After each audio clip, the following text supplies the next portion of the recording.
one person in, one like. What's up, Tyler 420? How are you, buddy? Nexus, how are you, my friend? Hey, Jesse, good. How are you? Marceline, how are you? Jimmy, Mr. Haunted, how are you, buddy? Hey, Jane, how are you? Days. Troy, how are you, my friend, up in Messina? Aramek, how are you, buddy? Good seeing you. Always a pleasure. Adam Condon, MJ Bates, how are you? Jager, Brian Mons, how are you, buddy? Nick Carroll.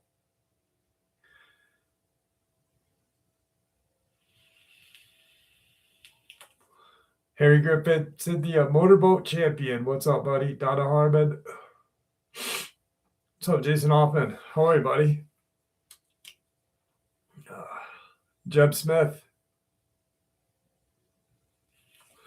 Turbo Christ, how are you, my friend? That's still going to be a tattoo that I get. Dirty Dom, what's up? It has been a minute, buddy. How are you?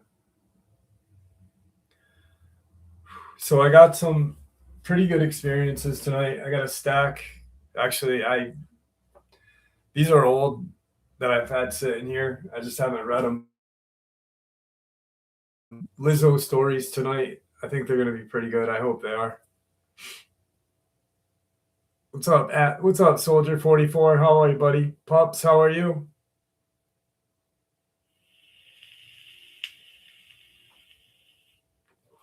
Douglas, what's up, brother?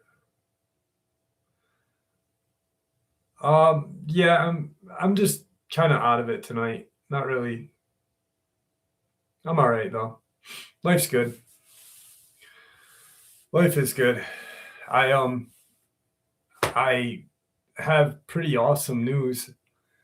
The person that I had my Dogman experience with, we kind of rekindled our relationship 30 years later, and I'm going to have her on the show sometime soon and share what she saw with us. So, yeah. I know you like that shirt, 50 Night. I know you like that, buddy.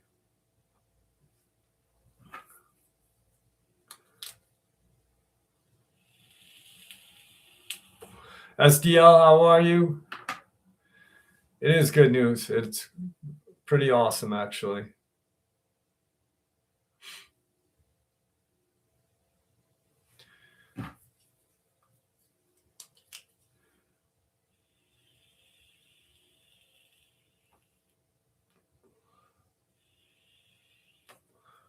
Yep. So we've been hanging out, talking. Like, it was crazy because the first night we talked, she had found my channel and knew about my channel. And Gavin, what's up, buddy? How are you? It is cold out. Dude, it was all the snow is gone. I don't know if you can see that. All the snow is gone, but it's really chilly. So we were talking, and I was telling her about the channel and stuff. Not that I needed to, because she watches the channel. And she's like, instantly remembered the thing. It was pretty awesome. So I feel kind of blessed. I actually feel really blessed, but it's pretty fucking great. But enough about me. We'll take a half an hour after the show and just chill and talk shit, shop, whatever you want to call it.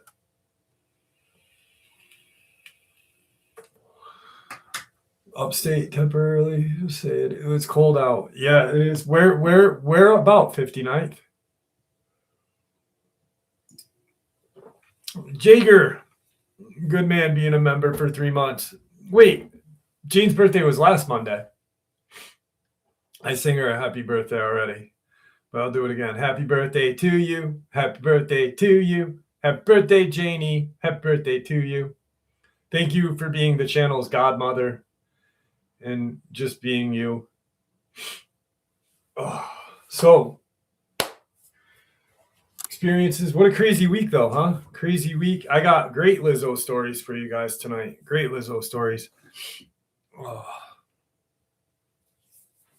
my fucking wrist hurts. I don't know what I did with it. Excuse me. Didn't mean to belch like that. Oh. But, Carol Hollenbeck, how are you? If I missed anybody, Sharon Williams, how are you? If I missed anybody, I apologize. Sean, how are you, buddy? You guys know that you are loved and that I look forward to this channel all the time, or this channel, this show on Saturday all the time. So, all right. I gotta get my garbage can ready. Ugh. I'm a little out of sorts right now. I was born in Ecuador and lived there until I was 5 years old. The house that I was born in was haunted for the fact that the area where my house and many other houses were built used to be a cemetery. Didn't help that when my second older sister was a teenager, she started doing the Ouija. She used to go to the houses around our area because the houses around were empty. No one lived there. Of course, she didn't want anyone to know what she was doing, but she would always leave at 3 a.m. with our Doberman. She also went next door to my aunt's place because they were always traveling and the house was always alone, but she had a specific place under a lemon tree in my aunt's yard that she would go and do the Ouija. My sister opened doors that were meant to stay closed. In the years that had passed, a lot of things happened to her. A lot of things came into our home and the houses around us. I can talk more about it when I share some more. To New York City with my mom, dad, and two siblings, and my oldest sibling stayed in Ecuador. The house was abandoned for a couple years. When I was 11, I went back to visit my family in Ecuador. My siblings took me to see our old home. There were no windows, and in case you didn't know, Ecuador is a very hot place. For some reason, you would go inside that house and it would feel like there was an AC on. There was no electricity. So when I went to see the house, I was looking around and my siblings locked me and my sister in an old room. And they thought it'd be funny to scare me. So when I was locked in that room with my sister who did the Ouija board, I swear to you, her face changed in front of my eyes. Her face turned into this old lady, and of course I got scared. I started crying and screaming for my other siblings to open the door. When they took me out, I was so scared that I was pale and could not stop crying. After that day, every time I go to Ecuador, I never stay with that sister. So that was the last time I was in Ecuador. I stayed in that house that's right next to my childhood home that belonged to my aunt, but now it's my older sister's. Every time I would go in that house, you felt a negative energy. I was not able to sleep alone there. I always needed to sleep with my niece. So the last day I was in Ecuador, I stood in the house, and in the afternoon we were all hanging out in the pool area that she has in her backyard, and I felt something touch me. No one was near me. I decided to keep quiet because I just thought it was something else until my sister said that she felt something touch her in the pool seconds later after I felt the same thing. I had taken a regular picture of that pool and did not notice that there was a face in the picture until someone on social media had mentioned it and had taken a screenshot. After I saw what that person was seeing, I was looking at the picture good and noticed two more forms in the pool, and there was nothing around to make any reflection. Well, that wasn't all that happened the last night I was there. In the nighttime, I was in my bed watching TV. My niece was sleeping on a pull-out bed in the room. I kept feeling something staring at me and kept ignoring it until I couldn't, and I turned to look. As soon as I did, I saw this blackish gray, tall hooded thing appear in front of my eyes. Thank you for letting me share. I'll send more. Sea Mustard, what's up, brother? How are you? Thank you for joining us, brother. Wow, good to see you.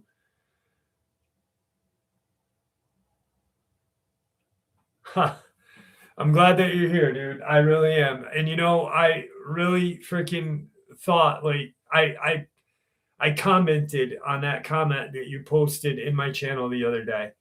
And if you guys don't know who Sea Mustard is, this guy is one of the most talented writers ever. And you guys got to check his channel out. He's I can't describe. It's hard to describe what he writes. Almost it's like a funny creepy pasta, but it's so original, and the way he puts everything together is just amazing. So literally, go over, give him a like, give him a follow. It would mean a lot to me. So please do. That's exactly what Stephen King meets South Park. See, you're right on, brother. Right on. I'd like to see him. He's about 8,000 right now. I'd like to see him hit 10,000 before the month ends. That would be freaking awesome. Ugh. Thank you guys. I appreciate it. It's a Gorillas t-shirt.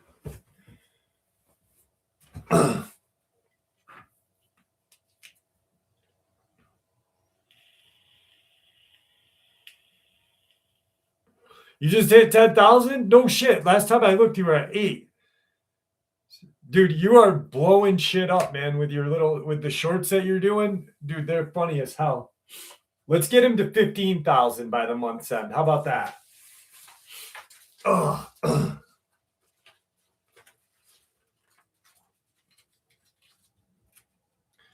All right, I got a black-eyed kid or black-eyed adult story for you all.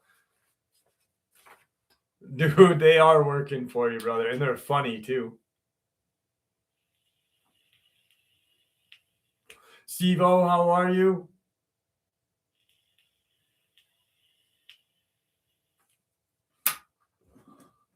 Ugh. All right. Like, this sounds fake, but it's freaking weird.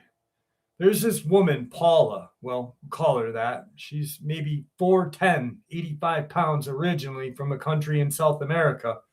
Freakishly strong. I used to take yoga with her, and we did Ariel's pole together. She's nearing 60, but you'd never guess it. She's so fit and tiny, almost ageless in this intense, wiry, even vibrant way. But I've never quite known what to make of her. I wouldn't say we are close, though for a little while we started getting closer because we're around each other so long. The thing is, she started suddenly mirroring me, doing her hair like mine, painting her nails the same color, styling herself in ways that felt oddly specific. She even bought me clothes, and it did not feel like a sweet gesture. It felt off, like she wasn't admiring me. She was trying to wear me, or maybe be me. And then one day we were at an open pool together with one of the other people. The studio does not have dim lighting. It's actually bright, fluorescent. She was doing a sideways pole sit, and I could feel her watching me. We are both extremely flexible, but I have a connective tissue disorder, so I have a slight edge on people, which isn't a big deal, but she is extremely competitive, probably even a covert narcissist. Anyway, I'd just done something kind of spitty, and I turned around to smile at her because I felt like she was looking at me, and when I did, her eyes were completely black. I mean, fully black. I looked for several seconds because I could not look away. She seemed vacant, not checked out, but absent, like she had gone somewhere momentarily, and she was temporarily checked out. But yet, it also felt like there was something in her place, like an energetic placeholder. Something else seemed to be looking out through her, but it wasn't necessary. It wasn't necessarily an intelligent being. I was left with this feeling of, I don't think I was supposed to see that. And I'm pretty sure she doesn't know I saw this. But also, I don't know if she was aware of something happening. It's like when you accidentally see a mic in a movie or a crew wearing jeans in a film set in an ancient Rome. It wasn't just a weird lighting thing either. Again, fluorescent bulbs or a blink. It was unmistakable. And I've never seen anything like it before or since. I'm also pretty positive nobody else saw it. It only lasted a few seconds. I finally stopped looking at her and walked over to the table where my stuff was. I took a sip of water and everything went back to normal. I know how it sounds. I tried rationalizing it, gaslight myself into letting it go, but I can't. Not with everything else. The mirroring, the vibe, the way I never felt entirely at ease with her. I'd really love to hear what everybody else has to think because I honestly don't know if I am reading too much into it or possibly not enough. Definitely a black-eyed adult, or how she said there was like an energy placeholder. Wiley, what's up, brother? How are you? Or like she said, an energy placeholder. Maybe possessed a little bit. Arabic, what do you think?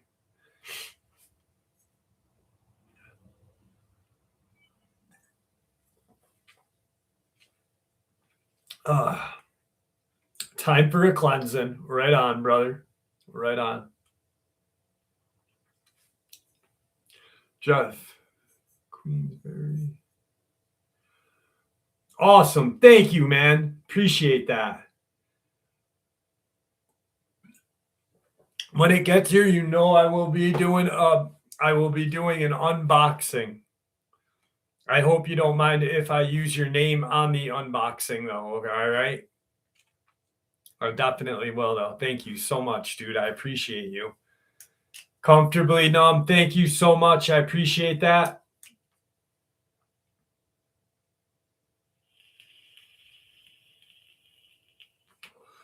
A vessel.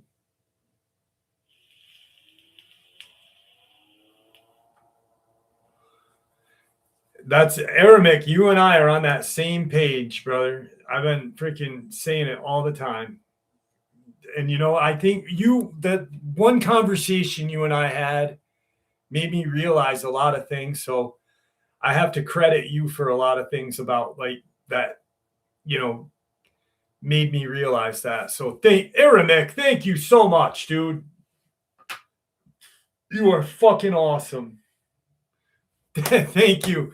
I will use that to take her to pizza. Thank you so much. That's so kind of you, Pops. Thank you very much. Is it time for a Lizo story? What do you guys think? Time for a Lizo story or not?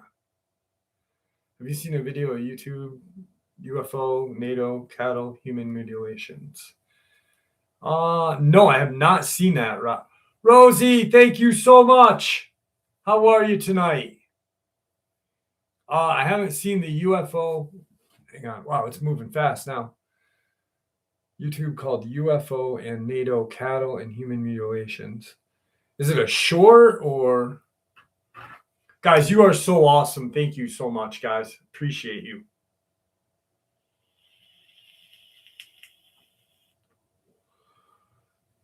The bunny tap dancer? No, I haven't, dude. You got my email? See, send me an email of that. I'd like to see it, please. Otis Tripwood, what's up, brother? Once again, if I missed anybody, I apologize. Oh, let's do a Lizo story. Now, mind you, my writing is not as good as C Mustard's, but I honestly, some of the inspiration for the Lizo stories comes from his freaking brain of. You gotta hear the Nighthawk shit he does, dude. He's so fucking awesome. Oh man. All right. The night the UFO came to Lizzo's Diner, Vermont, 2 a.m., Route 7, the fog rolled in. Thank you, Janie. Thank you so much. The fog rolled in thick as a bowl of chowder, curling around the neon open 24/7 sign Lizzo's Lunch and Linger. The building itself was a battered rectangle of steel and vinyl, its paint peeled like the skin of an old potato. Inside, the smell of burnt coffee, fried onions, and something vaguely like gasoline lingered in the air. A perfume that could only be brewed at the truck stop that also doubled as a kingdom of the lot lizard queen. At the helm of this kingdom sat Lizzo, a woman with the voice that could shatter a glass bottle and a laugh that could coax a tired diesel engine into humming again. She wore a sequenced leather jacket over a grease-stained t-shirt, a crown fashioned from old license plates perched askew on her head, and a pair of steel-toe boots that clicked ominously on the linoleum floor. She ruled that diner not with an iron fist, but with a copper-tipped spatula and a well-timed swipe of her "No Free Love" sign. Beside her, perched on the cracked vinyl bar stool, sat Earl, the trucker boy toy whose rig was as much of a part of the scenery as the cracked coffee mugs. Earl's beard was a tangled forest of nicotine-stained whiskers, his eyes two twin headlights that never missed a detail, and his hands calloused from the lifetime of shifting gears, could lift a half-ton pallet of hash-brown casserole without flinching. The kingdom consisted of Marty, the tired as an old tire cook who whispered sweet nothings to the deep-fried catfish; Gloria, the waitress who could juggle 3 coffee cups, a slice of pie, and a disgruntled lot lizard without breaking a sweat; the girls of the night, a motley crew of lot lizards who prowled the parking lot for weary rigs and lonely hearts, lonely drifters, hitchhikers, runaway clowns, and an occasional stray dog that thought the dumpster was a throne. It was a quiet night. Quiet in the sense that an all-night diner in the middle of a pine-filled valley rarely sees anything more exciting than a busted tailpipe and a broken radio. The jukebox crooned a dusty rendition of Riders on the Storm, when a low humming vibration trembled the chrome fenders outside. Earl glanced up from his beer. "You feeling that, Queen?" he asked, wiping his greasy fingers on his overalls. Lizzo raised an eyebrow. "If it's the ghost of my ex-boyfriend's broken heart, tell him to take it over and wait." Instead, the humming grew louder, a deep, throbbing tone that made the neon flicker like a dying firefly. The parking lot lights sputtered, and the faint metallic smell, something between ozone, diesel, permeated in the diner's stale air. From the fog emerged a UFO, a saucer-shaped craft the size of a semi-trailer, its hull a shimmering silver that reflected the diner's neon like a disco ball on steroids. A hatch opened with a sign that sounded suspiciously like a trucker's sigh after a 12-hour haul. Out glided 3 aliens, tall, gaunt, their skin a hue of moonlit snowdrifts, their eyes pulsing with a glow that could make any night shift worker's coffee tremble. The lead alien, whose name in their language translated to Zelfar, floated forward on a beam of anti-gravity and spoke in a voice that sounded like a tractor engine choking on ice. "We are from Galaxon, and we have traveled across the galaxy in search of love." The diner felt silent. Even the jukebox seemed to hold its breath. Lizzo stepped forward, spatula in hand, and gave the alien a smile that could have melted a snowbank on a summer day. "Well, honey, love ain't free on this house. You got to earn it around here by buying coffee, taking a seat, and maybe, just maybe, paying for a night's entertainment in the kingdom. No free loving, no free rides." Zelfar's antennae twitched. "We have no currency. We only offer affection and galactic credit." Earl laughed. "Galactic credit. The only credit we accept here is a tip and a good story. And then we tip in pennies, not plasma. The aliens didn't take the joke well. Their iridescent eyes narrowed and a low frequency hum resonated from their ship, shaking the diner's windows. The metal plates above the booth began to rattle. A chorus of ominous whispers rose from the shadow as if the very walls were recalling every broken heart, every ever broken at Lizo's. Lizo's smile did not falter. She raised her spatula like a scepter. All right, you space crawlers, you want love? I'll give you a taste of what love feels like. The love of a good old fashioned truck stop brawl. She snapped her fingers, and the kitchen lights flickered on a strobe. Marty shoveled a massive skillet of burnt onion love bites into a sizzling griddle. The sizzling sounded reminiscent of a chorus of angry cicadas. Gloria slipped a tray of hot coffee onto the counter, so hot that the steam formed tiny angry ghosts that rose like vaporized spirits. The battle. Round one. The saucepans. Lizo flung a stack of heavy saucepans at the aliens, and the alien tried to deflect them with a shimmering force field, but the pans were seasoned with enough bacon grease that they stuck, clanking against the hull like a percussion orchestra gone rogue. Round two, the coffee fog. Earl reveled in the old Ford, the one that always sounded like a wounded bear, and sprayed a jet of streaming coffee into the alien's face. The alien coughed. Their eyes glowed.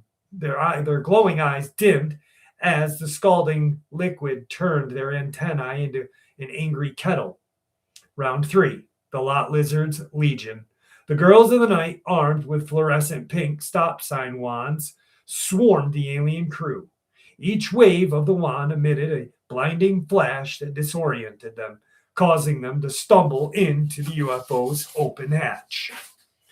Final move. The No Free Love sign. Lizo slammed the copper-tipped spatula into the No Free Love sign, which burst into firework display of sparks and neon letters. The sign flew across the diner, striking the UFO's center console. A burst of static erupted, and the alien ship hull began to crack with a sound like 1,000 broken windshields. The UFO shuddered. The humming turned into a frantic screech.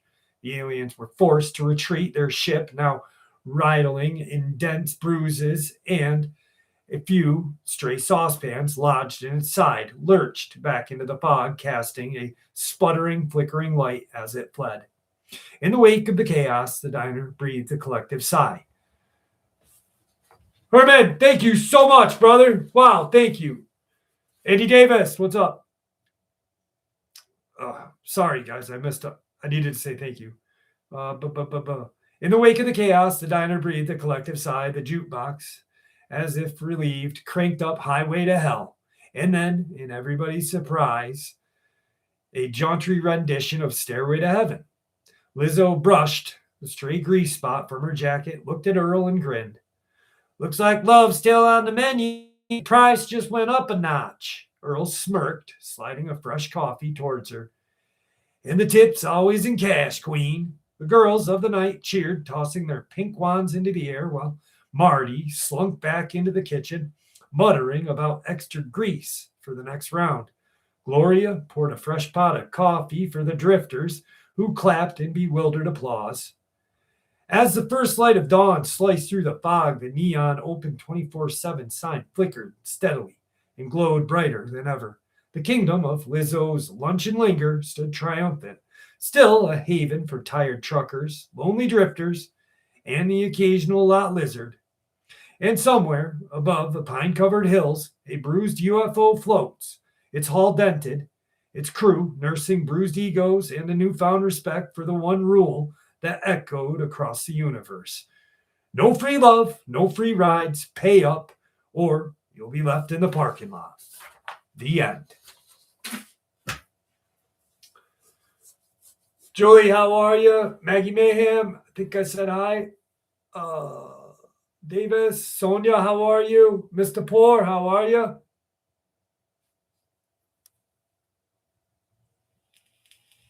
Thank you guys. Herman, thank you very much. You guys are too kind tonight. I will say that is the not the best one for the night though.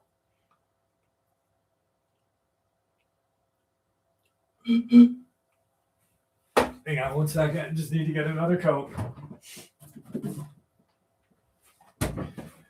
Oh, I'm fucking parched tonight, my friends. Parched. I am glad that it is Saturday and I'm hanging out with you guys, so. No, they're not fake Cokes. They're just little mini bennies.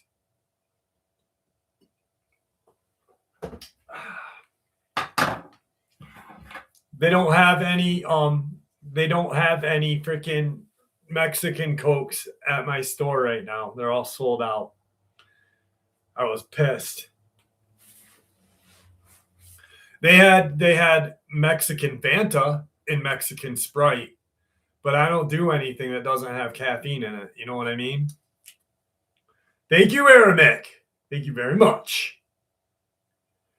Dogman follow people with certain sense. No, Rosie, I don't. I think they're attracted to, like, they sense our emotions almost, like maybe sense, but I think they're attracted more or less. Like, I really believe that people that have any kind of mental disorder, whether it be like ranging from OCD to mild depression all the way up to like schizophrenia, will have some sort of paranormal or supernatural experience, whether it Dogman or a simple poltergeist, ghost, whatever, or an addiction issue. I think they feed off of that kind of, I don't really know the proper term to put there, but you know, and I believe people even in recovery or people even in like that are working on any kind of mental illness, working on recovery, still may be prone to have experiences as well.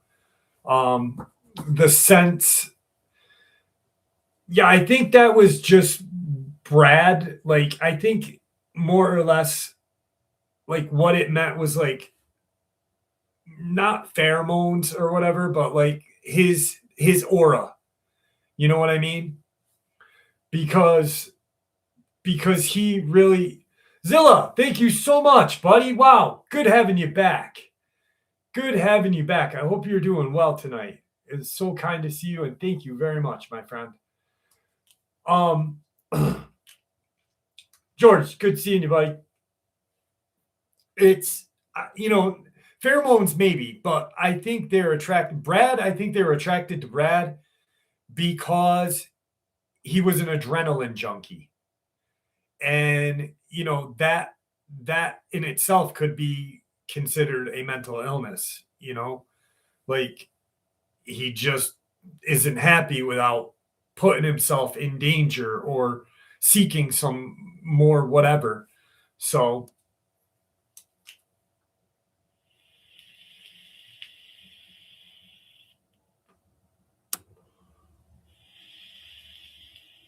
yeah, definitely.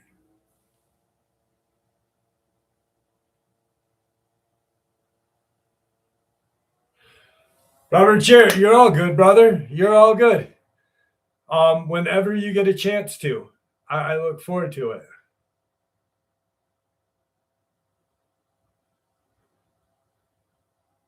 Oh, Patrice, the one in Maine that I had, dude, that was really crazy. That was probably the craziest freaking thing. Also,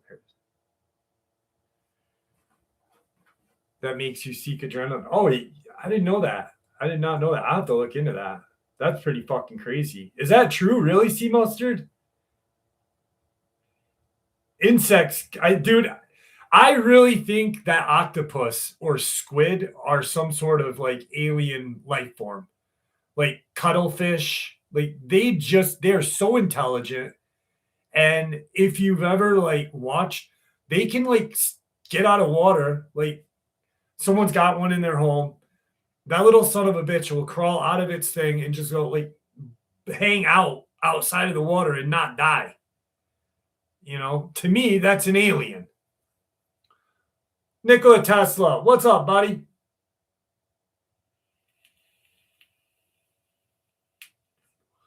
Tracy Thoughts, how are you? Octopus are so freaking neat, dude. I agree. My doctor, when I was a little kid, had a saltwater aquarium and I was obsessed with it. I think I would play sick half the time so I could just see it. But he had like two octopus and he had like a seahorse and a sea dragon. And dude, those things are freaking weird. They are like alien like too. The ocean's full of weird shit. Makes you wonder like if aliens are underneath in the ocean, are they just creating shit and letting it go?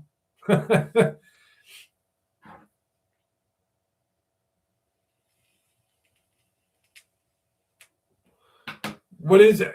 Arabic? What? I missed it. Saber. Meaning what, Arabic? Anglerfish are fucking creepy too, brother. You're right. Oh, saber.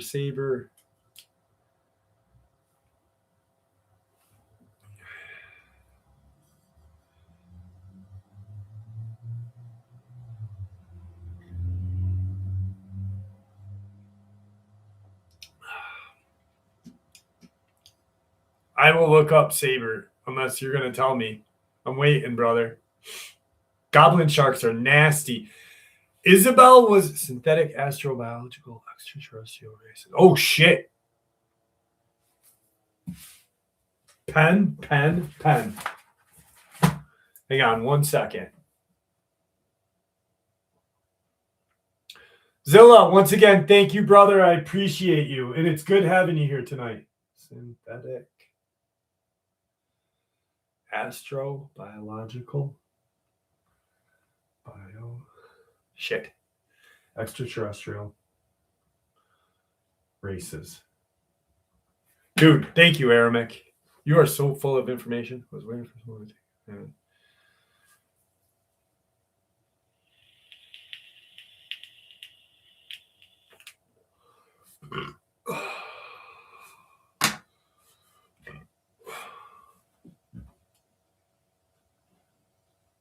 How about the Epstein shit that came out this week with that ranch? Dude, how weird was that? I don't know if anybody of you guys caught that upload that I did, but 5 days before the ranch came out, people were talking about it. That guy reached out to me and was talking about the petroglyphs on the freaking stones, seeing an iguana-like human in the house and that weird phantom hand. And then the information comes out that girls were killed there and all that other shit happened, dude. Holy fuck. Not good at all. And what's even crazier is the feds. The feds were investigating that, or the state was investigating, excuse me. And then the feds shut it down 2019. So they were like up to no good. They were covering their Mossad agent friend who eats children.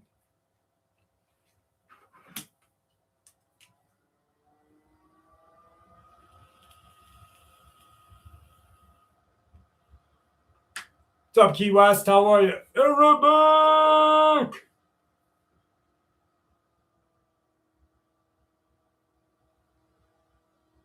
Definitely freaking evil. Pure evil.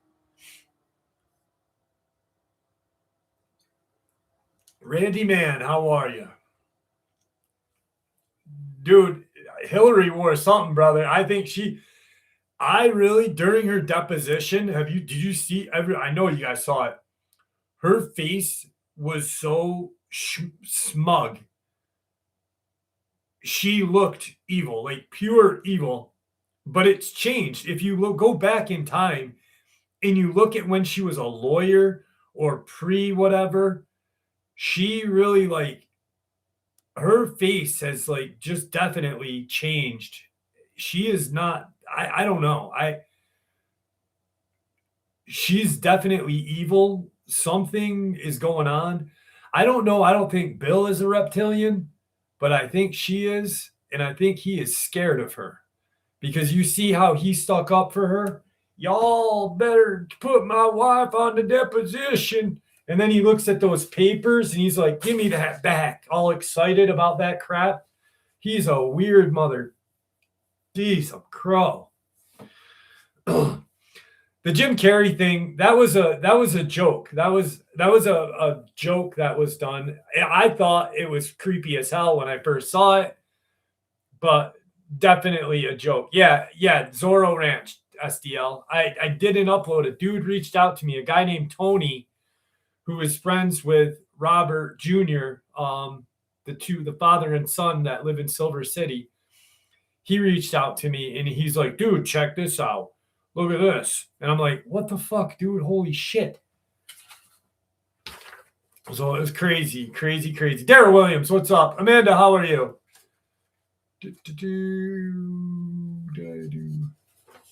Just absolutely nuts, dude. Yeah, you can definitely see the evil in her. She is demonic.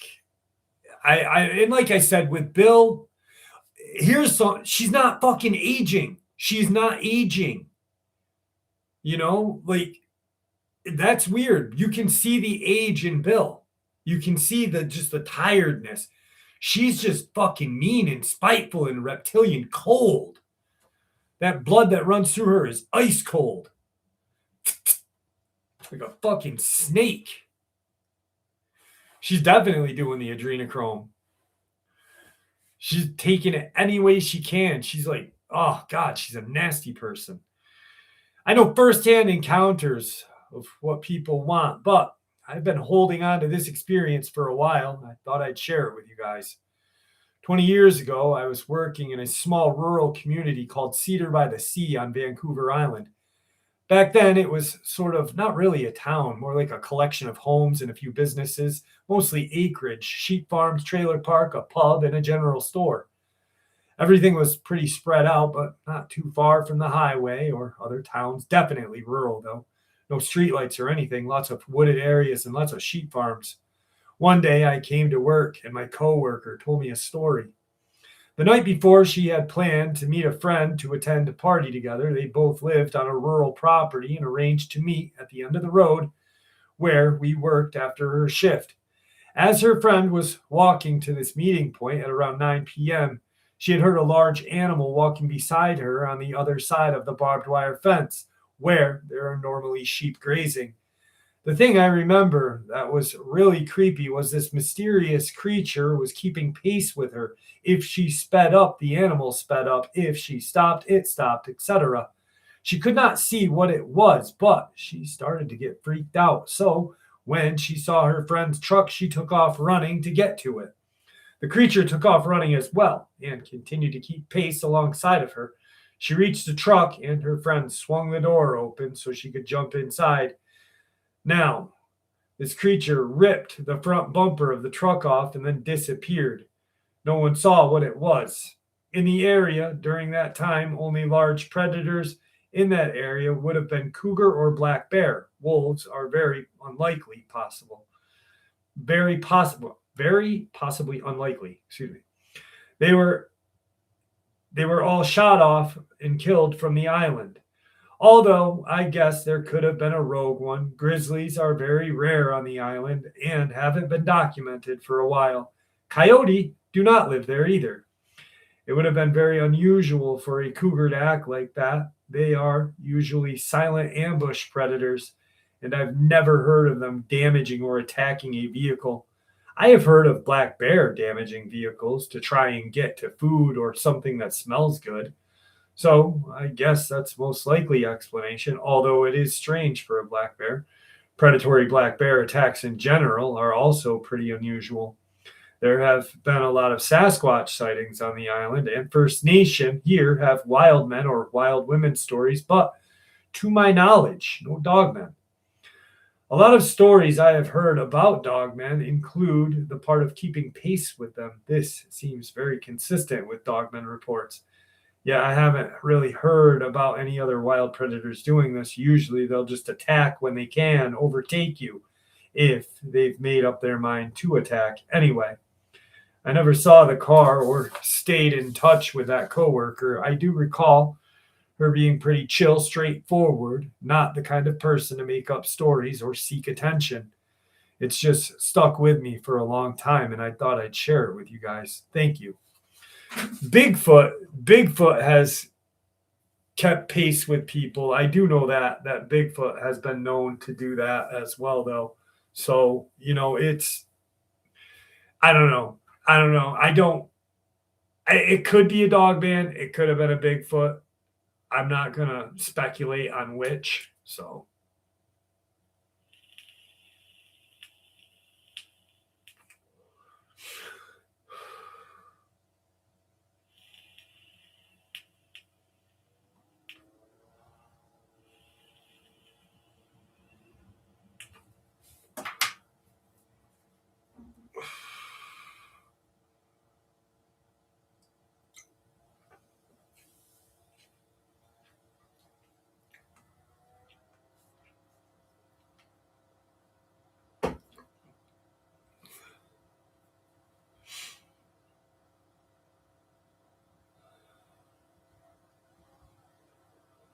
who was it? See?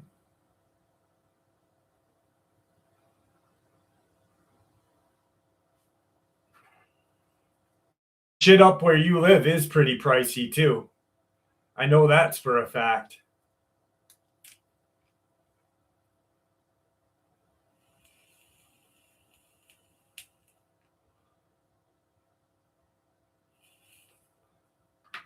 Thank you. Thank you, Hercules. Appreciate you.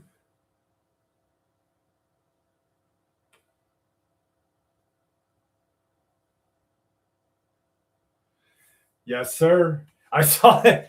Dude, I saw your ad for the what the hell was it? Area 51 in Castle Rock.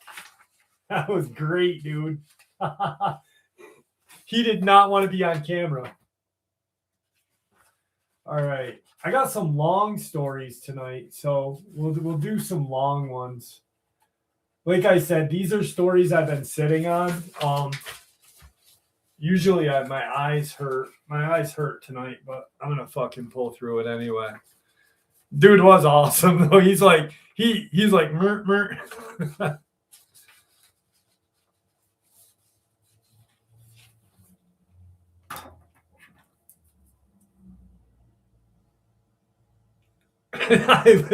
Hercules, you're not supposed to listen to me in the shower, brother.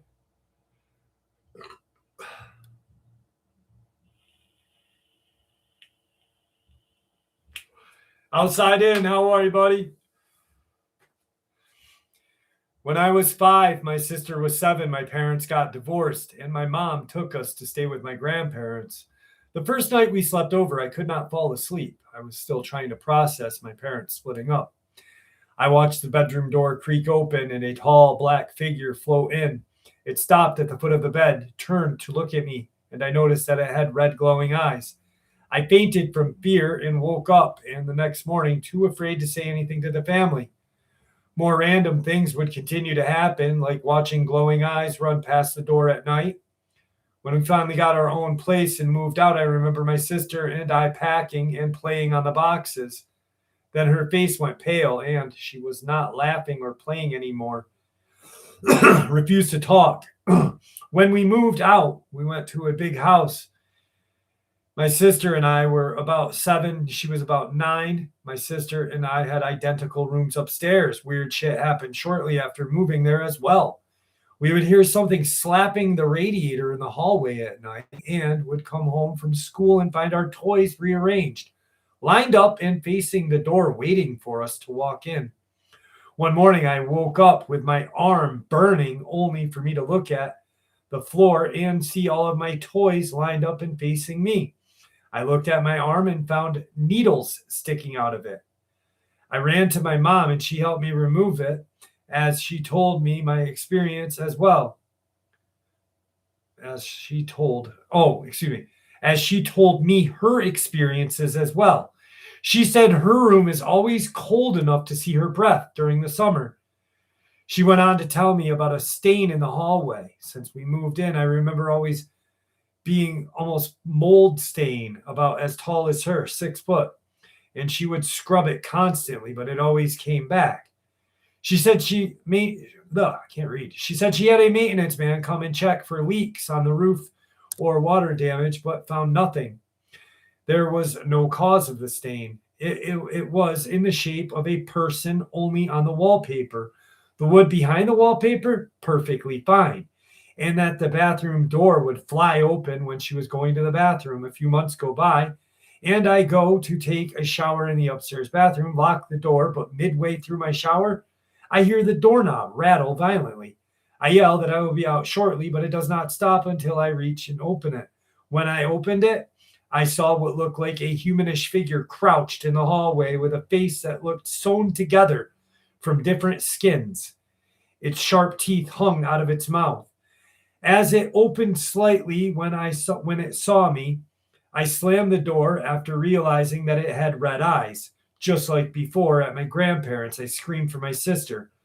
The first time I saw it, it was too dark. This time I saw it partially illuminated and I saw its face. She came running to ask if I was okay. She had to walk me to my room after, and I calmed down. Shortly before we moved out, it was a week before Halloween, I came home just at dark, and I would park my bike along the fence that ran along the driveway, totally enclosed by fences. I left my bike near my stepdad's truck and was about to head inside when I heard a metallic bang come from the truck. It was too dark to see anything, but I walked towards it to see if it was my stepdad playing a prank. As I stepped towards it, I felt a breath on my face and heard a whisper in a male's voice say, come here, I won't hurt you." I screamed and ran for the stairs. I put my back to the door and tried to look where the voice had come from. Instead, all I heard was footsteps quickly heading toward me. And I felt the breath again on my face as it whispered a little louder, come here, come here." I ran inside, locking the doors behind me, and I must have made so much noise that my sister came downstairs to see me panting and pale standing in the living room. She asked if I was okay, and when I told her what happened, she called our mom. Our mom got home a little later and searched the yard with a bat looking for any sign. She had found nothing. The next morning, the police were there, searching the yard and asking me questions. They told me they only saw footprints in the mud and no one else, but they could tell where I was running just from the mark I had left on the ground. We moved again, thinking it would help, but we moved to a trailer about an hour away, and weird things started happening shortly after that. We were about 16 and 18 now, but things just kept happening.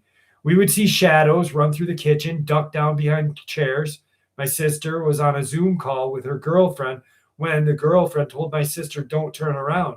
My sister did anyway, only to see all of the clothes drop from the hangers all at once.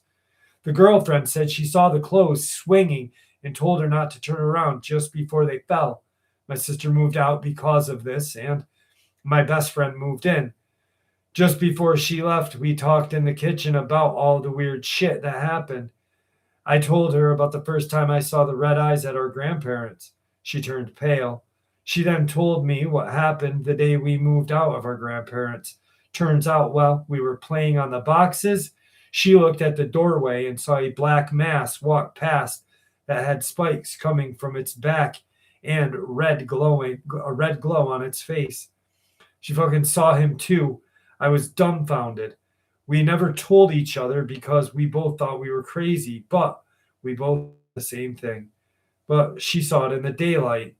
When she moved out, my best friend and I had took over her old room.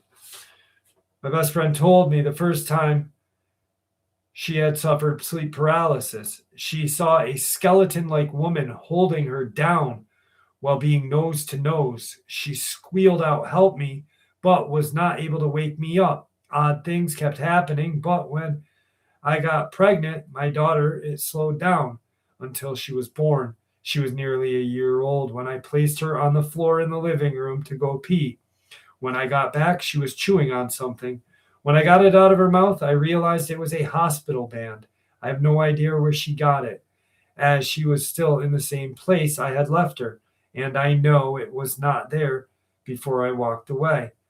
I looked up the woman from the band and found out she lived in a trailer before us. She died of cancer in the trailer.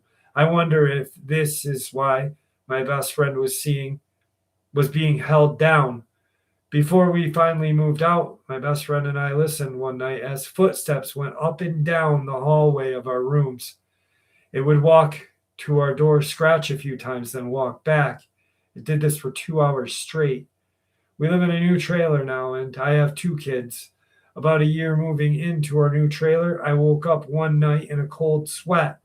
As I sat up, I saw a dark figure at the foot of my bed again, then another on the side of my bed, and a third behind my best friend on her side of the bed. I froze and watched for a minute, but then I heard my best friend say, "Tell them I don't like it when they stand behind me." I was done. I got her fully awake and we ran out of the room to check on my kids. I got all the sage in the house, opened all the windows and filled the house with sage smoke till it felt safe again. Now my kids are 8 and 6, but since they are little, they started waking up crying, telling me a man with red eyes touched them while they were sleeping. He's still here, and my kids now see him as well. And he's after my kids now. Damn, that's creepy.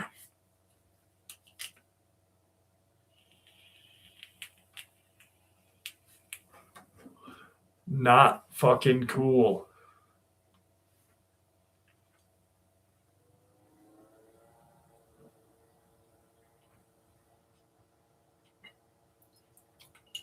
Mike, your guess on crawlers is as good as all of ours.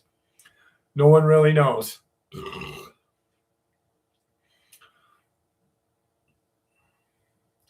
They could be an alien genetic program gone wrong, gone right. They could be demons. I myself think they were created by the gray aliens using reptilian DNA, their DNA, and possibly human DNA.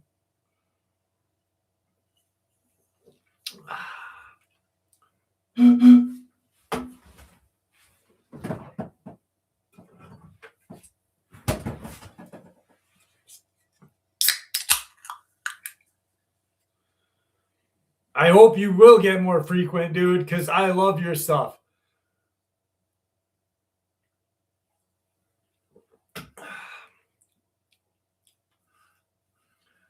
Some Diet Lime Coca-Cola.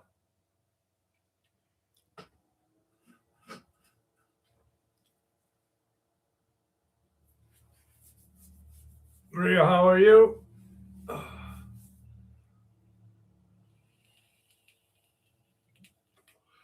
Absolutely. Revision, how are you, buddy? Comfortably numb, absolutely. You should always be protected when you go. See, that's Ricardo, really quick, and I'm not being rude, but that right there is a theory that you have because we don't really know 100%. You know what I mean? They could be, but I don't know. I wish we knew what they were.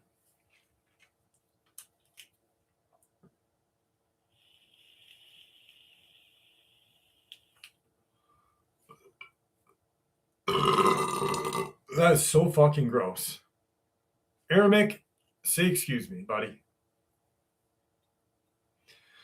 What's up, Scotty Lee? How are you? Whew. That was a healthy one. That was right from the toes. Right from the toes.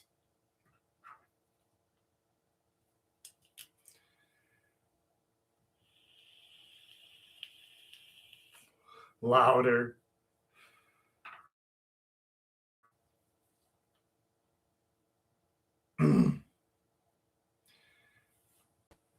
Anyway, crazy stuff this week. So, like I said, I got to share this because it makes me happy. So my girlfriend that I dated when I was fucking young and had my experience with, her mom has been subscribed to my channel for a long time. Listening to my channel. It's so awesome. It's great. I couldn't believe it. I was like, what?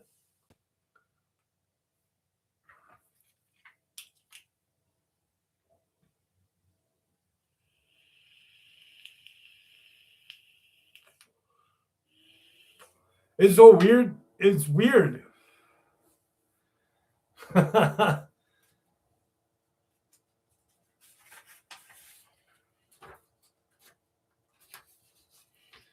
It's just, I don't know, you know? I like it. It means people listen to me from my area, but I never really thought anybody listened to me from my area. You know what I mean? It's really strange. But yeah, how's the weather up here? Cold. 20 bucks is 20 bucks.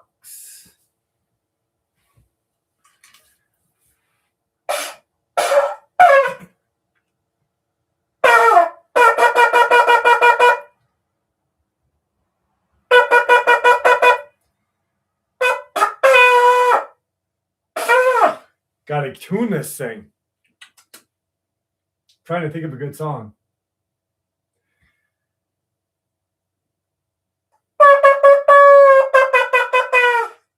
Here we go.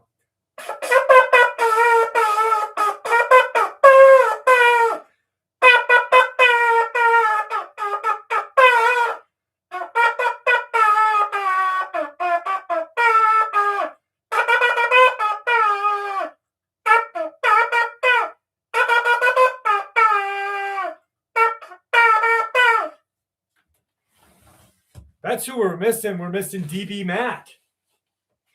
Where the hell's DB Mac tonight? Oh.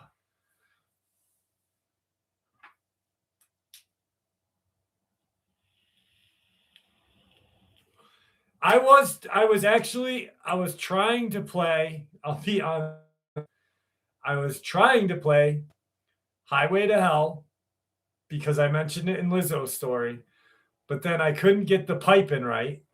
So I just went to Under the Bridge by the Red Hot Chili Peppers.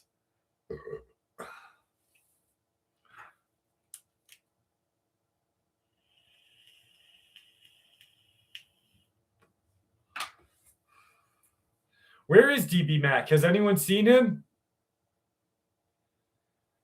I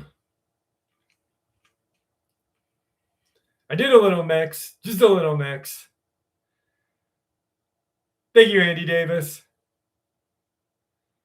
It is hard to master, dude. It is hard to master. In a little bit, Hercules. I got to think of something good to play. I got to tune it. I don't know how to tune it.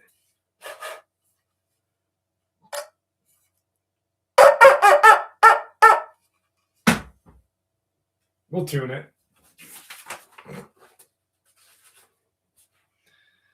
I apologize if my grammar is bad. I'm writing this on my phone after I just woke up because for some reason I cannot get this off of my mind recently.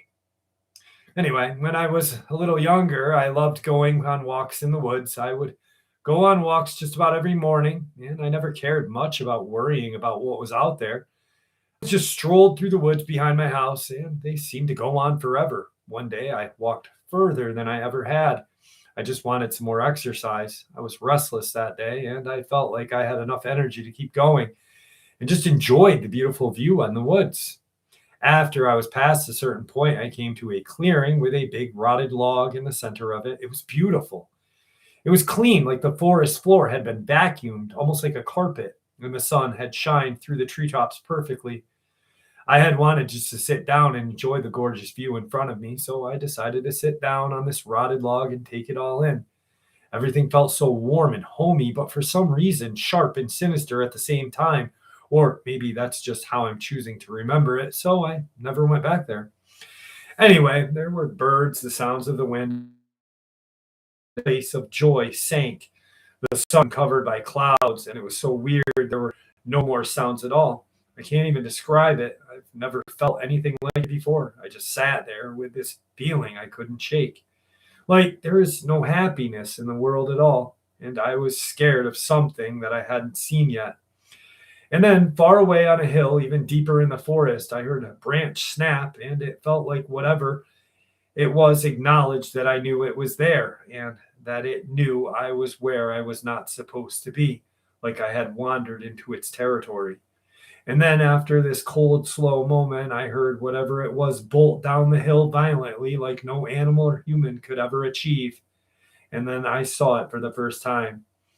It was just wrong. It didn't look like anything I had ever seen except a monster. And even then, it didn't look right. Its body warped and uneven skin stretched over its body. It looked wrong. There was no visible mouth or eye holes, just depressions in its face where they should have been. It ran on all fours, but like it zigzagged and fast. Its walk was wrong, sharp bones sticking out in random places. And I didn't look at it all after that and ran as fast as I have ever ran. It was gaining on me. I mean, this thing ran fast.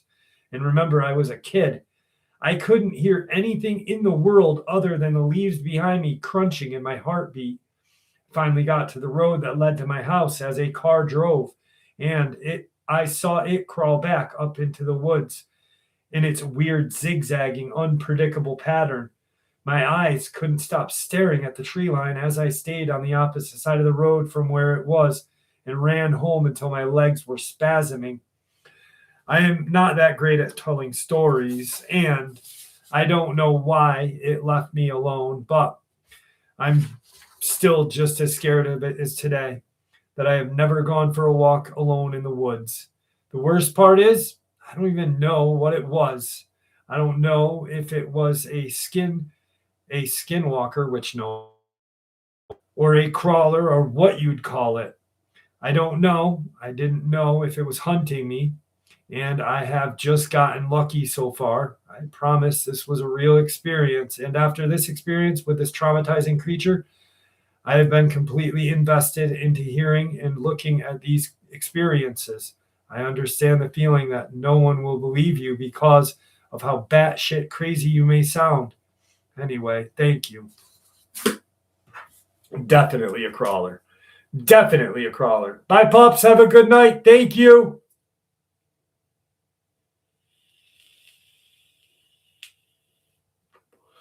Wiley, you lost 2 hours in the woods, brother? Dude, I want to hear that. I, rem- I remember my time loss was just nuts, man. Nuts. It still boggles me because I don't know. Like, what's up, Nick Hendricks? How are you, my friend?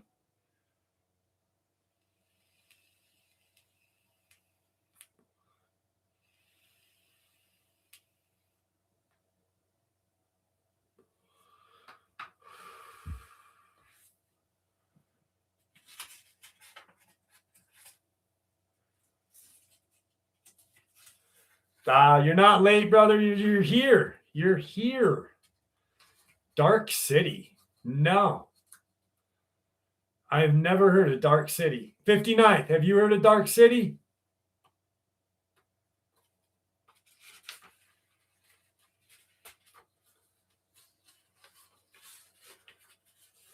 Do crawlers usually attack people? I would. Dark Crystal's great. I would venture to say you're more likely to get attacked by a crawler than Aramik. Thank you, my brother. I appreciate you. Really do. Thank you. I think you're more apt to get attacked by a crawler than a dogman, to be honest with you. It seems like they are more violent, more apt to hunt you.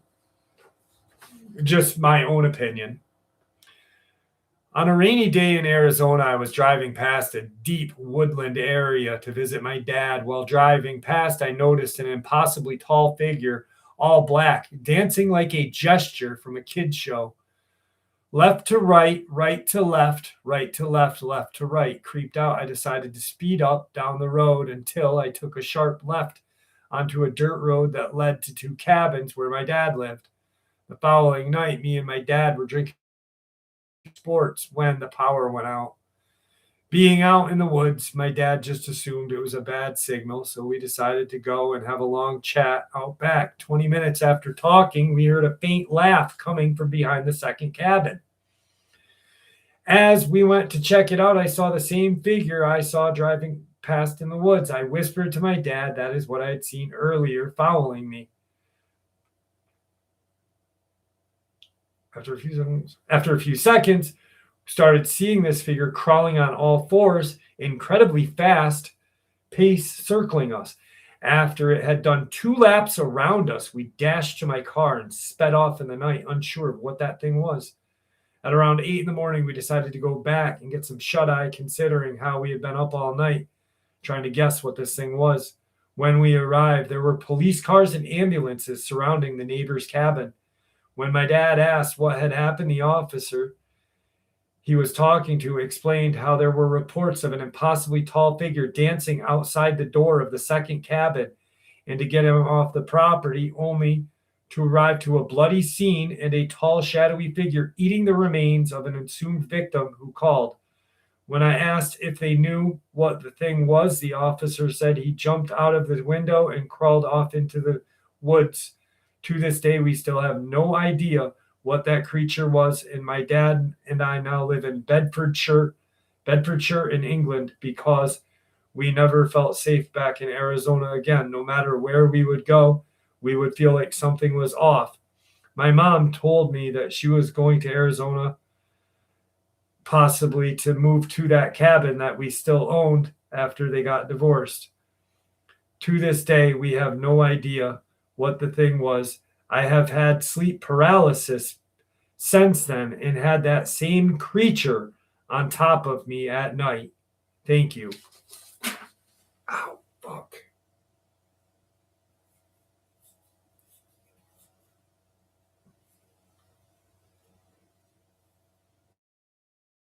Ah, fuck.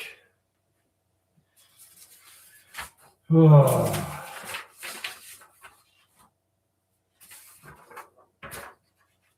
Time is it? Time is it? It's time for Drigus. How are you? Smile. Dude, Smile is fucking creepy. What's that other movie? Not Smile, but the Australian kids. The Australian kids, shit.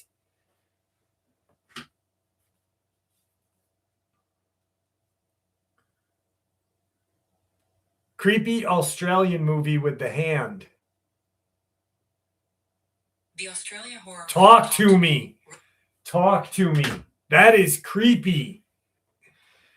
Talk to Me is such a creepy freaking movie. Have you guys seen that?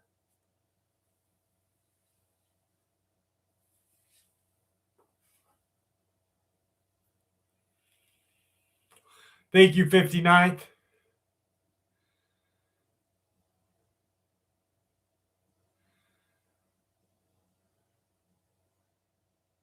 Talk to Me is it's an Australian flick, man. Holy shit. They know how to make a scary flick over there. It's about, I'll give you a warm up of what it's about, and then you can go watch it. It's about this hand, right? And it's supposedly an Aboriginal hand. And they hold it and they go into this trance. Believe me and you, when you see it, you will never fucking see the ending coming. It is wow. It's fucking scary.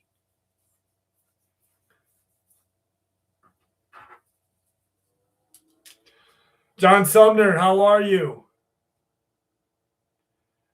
Brizzle, how are you? Wait, it's Sumner's birthday? Whose birthday is it? Is it John Sumner's birthday? Happy birthday, John. Happy birthday to you. Happy birthday to you. Happy birthday.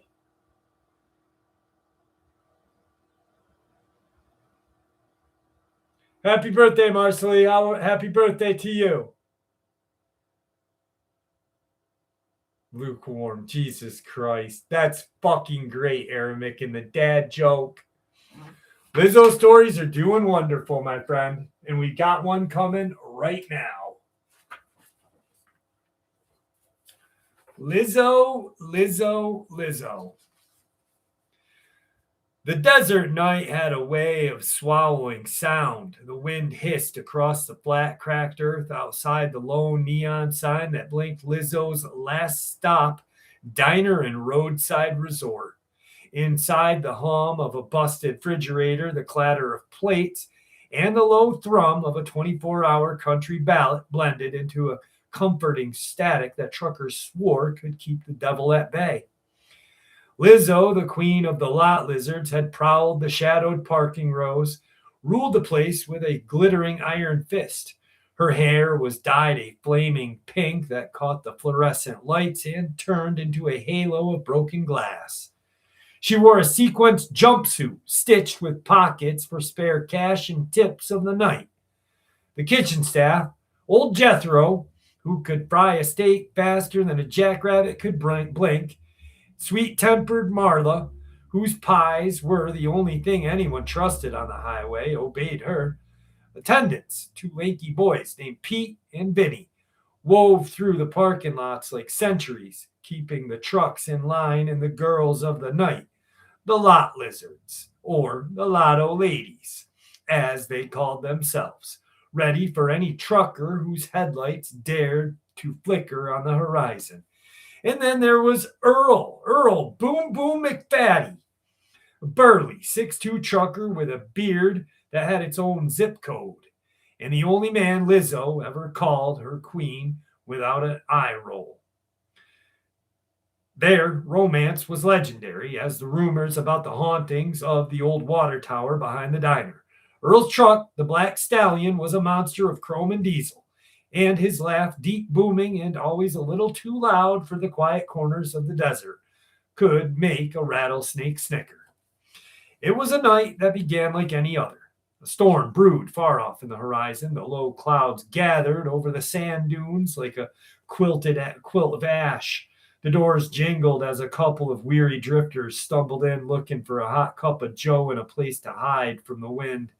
Inside the diner smelled of grease, cinnamon, and sweet perfume of Marla's pecan pie, fighting for dominance, with the sour tang of old gasoline that seeped through the cracked concrete. Halfway through the midnight shift, the first thing went wrong. The first to vanish was Jethro. He had been polishing the back of a battered Ford F-150 with his eyes went wide. His hand froze mid-wipe. A low hum filled the air, vibrating the metal jukebox into a mournful wail. In a flicker of flailing fluorescent bulbs, Jethro's silhouette slipped into the pantry's dark maw and was gone. The pantry door slammed shut on its own, echoing like a gunshot. Lizzo's head snapped up. She slammed that spatula against the metal prep table. The clang reverberated through the room. "Who the hell just—" she shouted, her eyes flickering over the dim corner where the pantry door now stood ajar. "Earl! Pete! Vinny! Everybody check the basement," she barked. Her voice had a note of command that made the reluctant drifters and the wily lotto ladies halt their conversations and stare. Earl, still wiping grease from his hands, glanced at Lizzo and almost cracked a grin. That grin vanished the second he heard a clank in the basement door swinging open on its rusted hinges. He tossed his coffee cup in the sink porcelain, shattered against the steel edge, and followed Lizzo, Pete, and Vinny down that narrow staircase into the underbelly of the diner. The basement was a place they all pretended did not exist. The old building had been a gas station before Lizo had bought it, and the cellar was nothing more than a concrete slab used to store extra propane tanks and an occasional stray cat. Now it smelled of damp earth, mildew, and something sweetly metallic, like blood on a rusted spoon. A flickering bulb sputtered to life, revealing the room lined with rows of metal lockers. Inside each one locker, a muffled groan could be heard. One by one, they opened the doors. Jethro's face was pale as moonlight, his eyes darting with terror. The lot ladies, Sassy, Blaze, and Violet, clutched to each other, whispering prayers to whatever deity could hear them in the middle of Texas. Marla's hands trembled, a rolling pan clutched like a weapon. Who's doing this? Lizzo demanded, the anger in her voice slicing through the stale air like a buzzsaw. From the far corner, a low chuckle resonated. A figure emerged from the pile of broken crates. He was short, stocky, and oozed of an unpleasant mixture of slime and copper. His skin was the hue of old pennies, his eyes glowed a sickly green, and his lips, well, they were twisted into a permanent grin that made the hair on Lizzo's arm stand on end. Terry, the not so great at your service, he crooned, his voice raspy, that seemed to echo off the concrete walls. I've been starving for a bit of entertainment. Lizzo's eyes narrowed. You're the one kidnapping my people? Who the hell are you, a troll? Terry straightened, his shoulders creaked. A troll. I am a magic troll, sorcerer of sorts. I've been watching your little kingdom of oil-stained rust and neon for a while now. You think you can run this place without paying tribute? I demand a price, the soul of the truck stop's heart. Earl stepped forward, his massive frame casting a shadow that seemed to swallow Terry's grin. You're messing with the wrong queen, you overgrown garden gnome, Earl growled, his words reverberating like a low, frequent hum. The battle that followed was less of a duel of swords and more like a chaotic ballet of crude magic and raw muscle. Terry raised a hand, and the concrete floor rippled under his feet. Dark tar-like tendrils shot up, aiming for Lizzo's throat. She lunged, her sequence jumpsuit catching on the pendant that glittered like a blade. She sliced the tendril with a kitchen knife she had grabbed from the prep station, steel meeting slime with an audible sizzle. Earl, meanwhile, seized a rusted pipe from the wall and swung it with the might of a freight train. That pipe cracked against Terry's chest, sending a spray of greenish ooze across the basement. Like rain, the troll recoiled, letting out a scream that sounded like 1,000 squeaky mice. Pete and Vinny, no one's to be left. Pete and Vinny, no one's to be left out of action. Grabbed a pair of heavy-duty chains from the storage closet, tangled them around Terry's legs. The chains clinked, echoing through the basement like a funeral march. The troll tried to rise, but the metal restraining him, and with each struggle, his skin peeled away, revealing a flickering ember-like core beneath. Marla, once a quiet, pastry-loving heart of the diner, found a battered wooden spoon and jabbed it into the troll's exposed heart. The spoon shattered, the fragments embedding in Terry's flesh. He howled, the sound that seemed to tear the air itself. The room then grew hotter. The light from the bulb flickered wildly. Terry's magic waning made a final desperate move. He thrust both hands forward, and from the very tips of his finger a massive shape erupted. A rubber purple donkey wiener, longer than the basement's length, thick as a highway tire, glistened like a glossy sheen that reflected the bulb's frantic light. It shot forward like a projectile, arcing across the room and lodged unbelievably into Earl's booter hole. For a suspended second, Earl's eyes widened. A horrified gasp caught in his throat before he lunged forward with a guttural roar.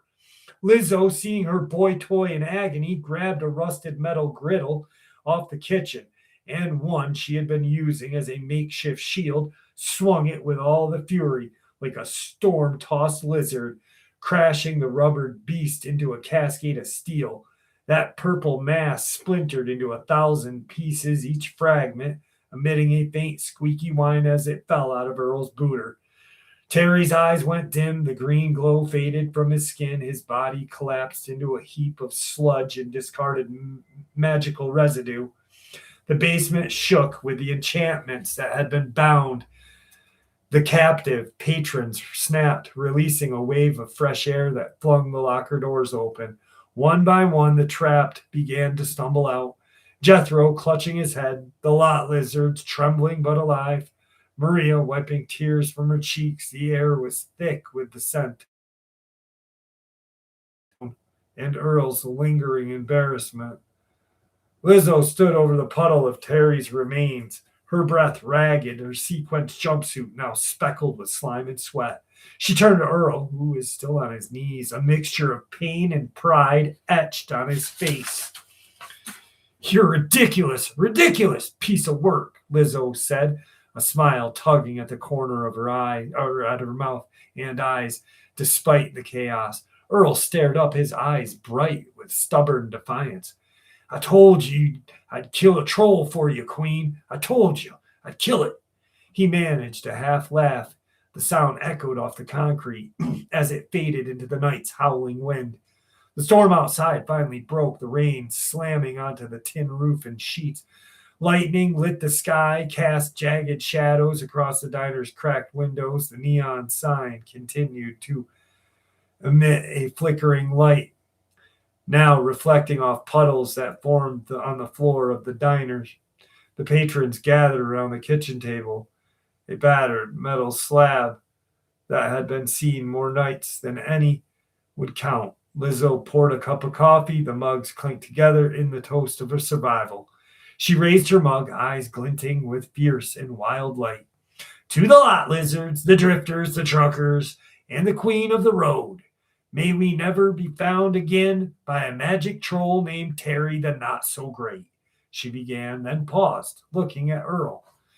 And to the purple donkey wiener that never saw the light of day," she finished, and the room erupted in a raunchy laugh. Earl, still wincing from the absurd injury, chuckled. "Next time, maybe we'll just stick to poker and pie," he said, his voice low and smoky. Marla, ever the pragmatic, slid a fresh piece of pecan pie towards Earl. "You can have a slice of each pie if you want. That thing got stuck in you," she teased. "Maybe this'll help." The laughter rolled in, mingled with the rain's pattering on the roof. The night's terror had been swallowed by the absurd. The scared and past, the new dawn crept over the horizon, painting the desert in shades of amber and gold. Lizo stood at your doorway, watching the sunrise bleed over the sand. She smoothed her sequined jumpsuit. The sparkle caught the first rays of the light. The diners, the truckers, the drifters, and her loyal subjects were all safe. And Earl, his boots still damp with rain and the aftertaste of rubber, slung a hand over her shoulder. "Ready for another shift?" he asked, grinning, his eyes twinkling like headlights on a fresh convoy. Lizo turned, her queenly bearing never faltered. "Only if you promise to keep your special equipment out of the kitchen," she replied, the corner of her mouth lifting in a mischievous smile. The doors of Lizo's last stop swung shut, the neon sign flashing a steady, triumphant pulse. The legend of the night the troll was defeated, the purple rubber donkey wiener was crushed, and the queen and her subjects would once emerge victorious, became the stuff of highways folklore, told over cups of coffee, greasy plates of chicken fried steak, and whispered to any traveler who dared pull in under a Texas star. And somewhere far beyond that desert's reach, a lone disgruntled troll named Terry the Not So Great swore to himself that next time he'd bring better weapons, or at least a better sense of humor.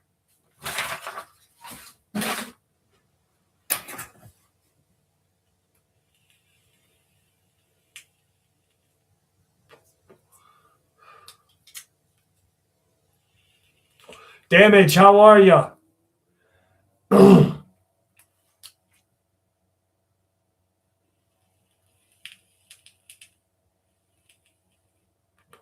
Thank you, SDL. 3A plate to cover. He definitely does. He definitely does. Poor Earl's booter.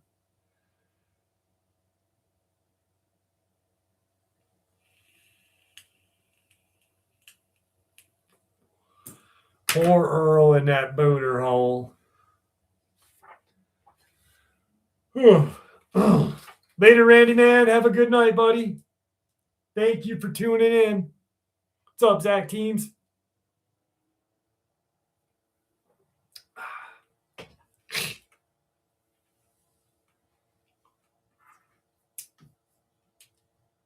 Yes, they are.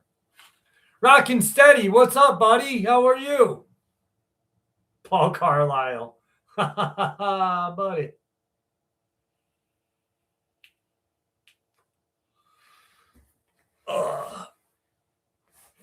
Yeah, I don't control them, Robert Jarrett. I apologize. I really do.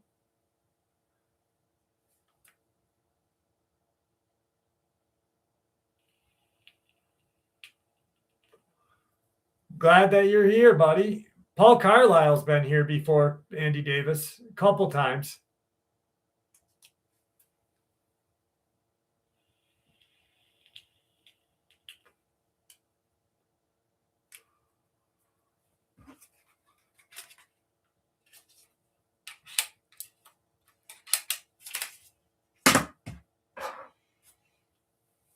Do I like fish? I don't like salmon. I do like I like catfish. I like Luzetta, happy birthday. Catfish. I like fresh fish like trout, shit that I caught. I like bass. Bass is all right. I haven't been fishing in a while though, maybe about a year and a half.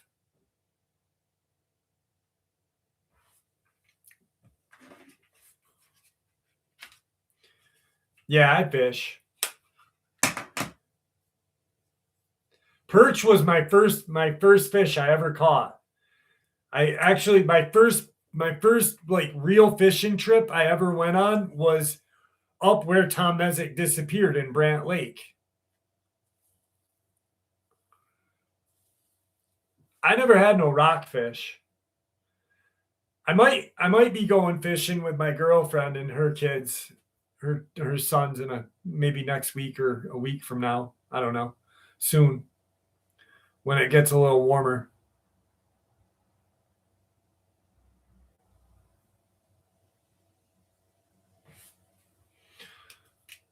Paul Carlisle, thank you, buddy. Paul Carlisle's got fucking 99,900 channel or whatever names on YouTube.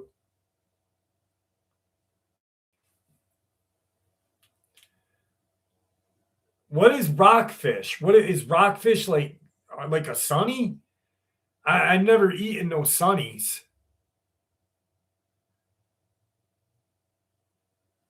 We got a lot of good fishing places. Bro, rock bass. I don't know what rockfish is.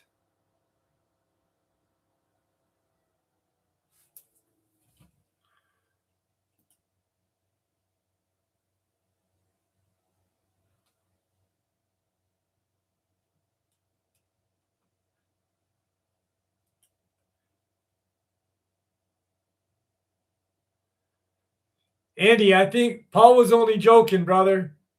Paul's a good dude. Rosie Hole, how are you, dear? Thank you so much. Thank you very much.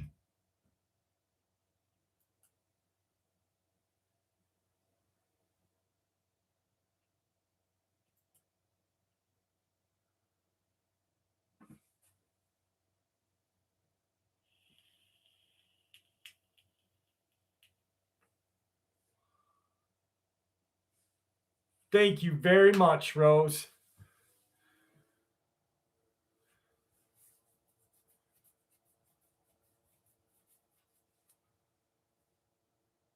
Spoonbill, awesome. We snag him. Spoonbill, spoonbill.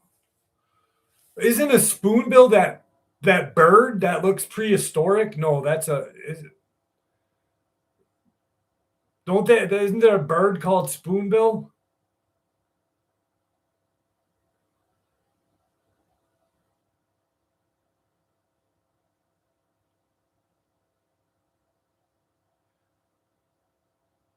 Shoebill. Okay, shoebill.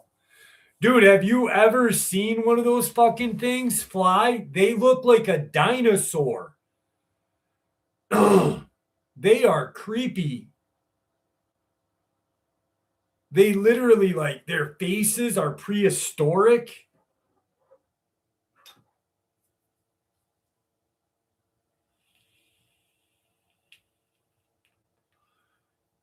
Thank you, Rosie. I appreciate you. You know I do. Someone said sturgeon. We have sturgeon up here in New York. There's some. I remember when I was younger. If Troy is still in the chat, he can attest to this. Up in Messina, in the St. Lawrence Seaway, um, the sturgeon live up there. We were walking on the, like, I guess you'd call it a beach, but it's not really. But I found a skull of a sturgeon, and it was like that big, like it was huge. I thought it was a monster. I was like, "What the hell is that?"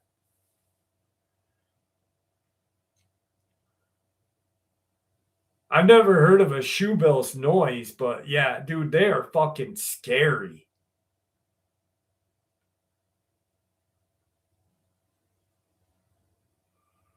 Alligator gar. Shackleneck, Mr. Shackleneck gave me an alligator gar skull, and he made an alligator gar like sheath, and I cut myself on it. Their skin is tight.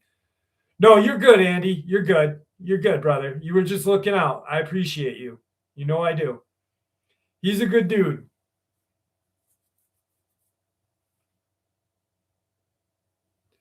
Doomsday fish, yeah, the oarfish, because they swim on shore, right?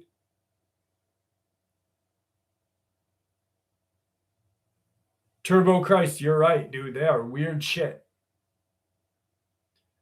Alligator gar, scary, scary, scary things to look at. Ugh.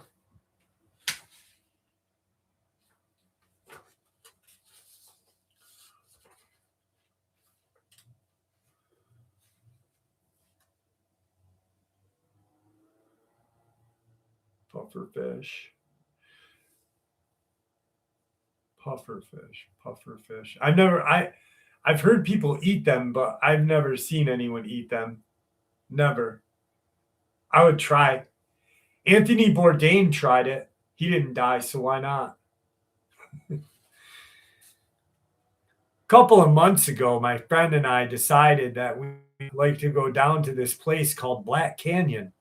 It's a nice rural spot. Not too many people go there, but the main attraction is the lake and small cliffs that you can jump off of. It's always better to go later in the day so the sun isn't beating on you the whole time. So my friend and I decided it would be wise to get there around 6 p.m. It was honestly like any other day, nothing out of the ordinary. There were people hanging out in the middle of nowhere, and we were all having a good time. I sent off the cliff, but then I forgot about the natural water slide that's 3 or 4 minute walk away from the lake. I asked the people to watch over my stuff, got my friend to decide to go check it out since I haven't gone down there in a while. It took us 5 minutes to get there since my friend is very cautious, and looking at it now, if they hadn't been, I might have had a bad run-in with whatever the hell came in contact with us. Right as we were about to jump onto the water slide, we heard this noise. The closest thing I can compare it to is a demonic generator going off. It was certainly nothing we had ever heard before. In all honesty, I didn't believe what I was hearing at first, so I quickly turned to my friend and asked, "Hey, dude, did you hear the same thing I just did?" My friend turned and looked at me, a little frightened. Yeah, neither of us could determine what it was, but that wasn't going to stop me from going down that slide. And yeah, that was a terrible decision. I started to walk down to the natural water slide, leaving my friend behind, when I swear I saw a round head and lanky arm fly behind a rock that I was about to pass by. I froze at first, but I figured that my eyes were playing tricks on me. People see things that aren't real all the time, right? Anyway, I only took one step forward before I heard that same noise as before, only much louder and closer. The same demonic like generator noise boomed out from behind a rock when I saw something dart behind. After that, I turned tail and ran as fast as I could back to my friend. I asked again in a frightened tone, practically yelling, "Did you see and hear that?" My friend looked as if on the edge, and I was responding with a simple yeah, After hearing my friend's answer, we ran as fast as we could back to the lake. When we came back out of breath, the people asked what was wrong. I told them what my friend and I had encountered, and they looked extremely surprised. A man then spoke up and told me that I wasn't the only person to have a run-in with that thing. He told me that many people have told him that they've heard strange things over by the waterfall. People believed it to be some sort of creature. After hearing that, I have never gone back to that waterfall since. Something lingers there, and I don't really want to go back and find out.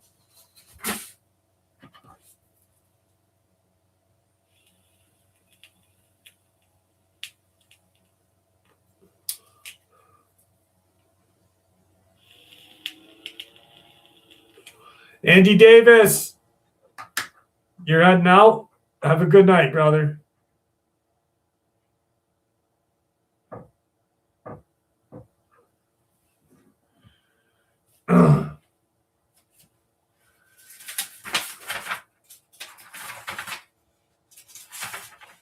Let's see what I got. Let's see what I got in this pile of experiences.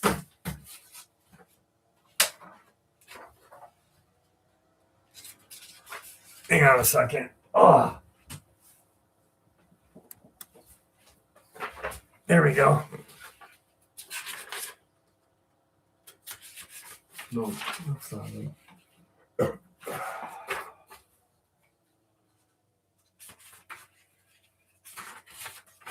That's not it. I know I have like a black-eyed kid one here somewhere.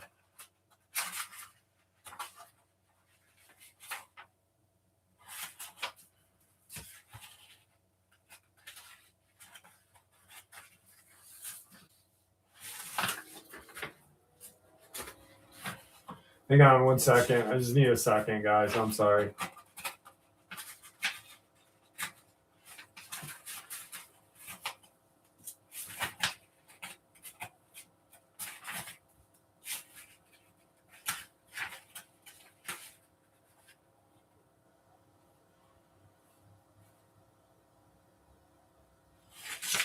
All right, we'll do a creepy one, and then I'll look more. I know I have a black-eyed kids. I did a black-eyed story earlier. Comfortably numb. Thank you so much. Have a good night, buddy. Appreciate you. Important. I'm currently 26. Experience 1. When I was a small child, maybe 6 or 7, if I had to guess, I straight up watched an apparition walk down the steps in my home. It came from the room that was mine at the time. I was at the end of the hall in my parents' room. It was completely black, but had a very pronounced nose, head, and neck. It flashed by within a second, but it was clear enough that I thought that it was my mom. Naturally, I was confused as hell when she appeared from the bathroom 2 seconds later. I was perplexed and actually asked, "Didn't you just go downstairs?" She obviously wrote this off with a little kid brain malfunction, but it didn't. Experience 2. Around that same time, maybe a couple years later, so perhaps I was 10, maybe a little older, I would regularly feel poking at my legs at night. I don't mean like vaguely thought if someone poked me for a half a second. No, it's like super annoying child who's aggressively trying to get your attention by shoving their finger into you with as much force as they can muster. That was how obvious the pokes were. And they didn't only last a moment. They were persistent throughout the night, multiple nights. I don't know how many times it happened, but it was enough that I distinctly remember thinking, I am really getting poked again once more. Experience 3. I was now 12, maybe 13. I was visiting a friend's house, and she openly told me that it was haunted. I shrugged and said, yeah, okay. Didn't take long to realize she wasn't lying. To start, orbs, if you are familiar with this, I don't need to explain what those are. And they were super visible. A lot of paranormal shows portray orb sightings as fleeting out of the corner of your eye. Not in this case. I was able to very much stare right at them down the hallway for like multiple seconds before I got distracted. No obstruction, nothing in my way, and no light source down that hallway since we were in the basement area, and the orb appeared lacked immediate access to the door or window. There were no lights turned on down there. Her cat was also following something with its gaze. Something that was whipped all over the place. Lastly, as I headed up the steps, the door leading down into the laundry room started opening right as I walked by it, and then stopped when I looked over.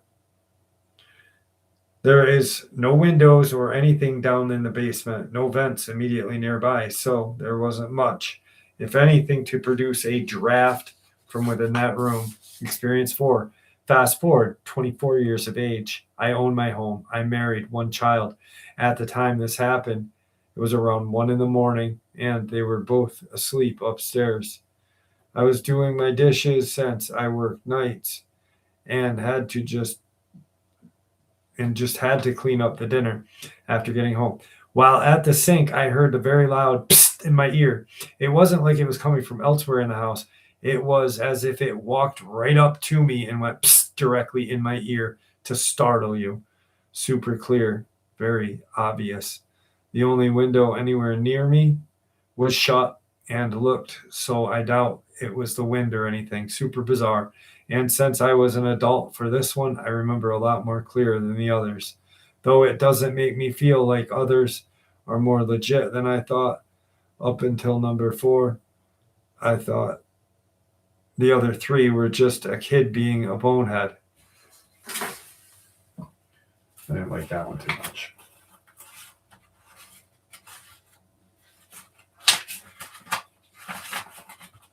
No, I have the fucking Black Eyed Kid story in here.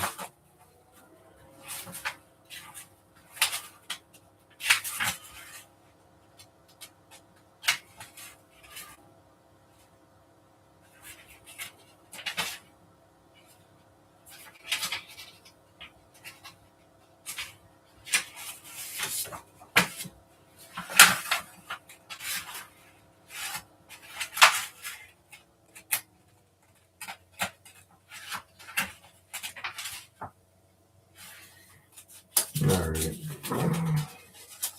I thought I did. We'll just.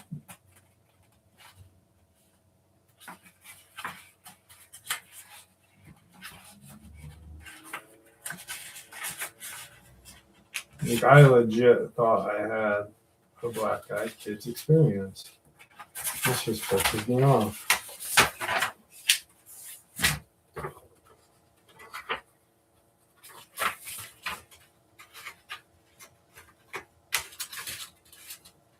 Jesus. That's upsetting. I apologize. I thought I did.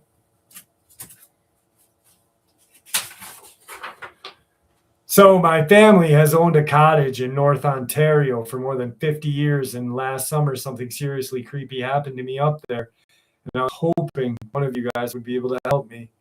Our cottage is quite small, and so me and my cousin slept in the bedroom we built outside. We call it Bunky. I woke up before my cousins to what I thought was someone walking towards Bunky. But when the sound didn't stop, it was the sound of shoed feet treading on a loose stone driveway. I realized someone was actually circling Bunky. It was light out, and from the bed, I could see out the window. And so I'm waiting, totally petrified in fear, for someone's head to pop up as they circled, but no head popped. I didn't know if I was paranoid, but I was so afraid that it just felt like exposing like nothing. I've never felt out there.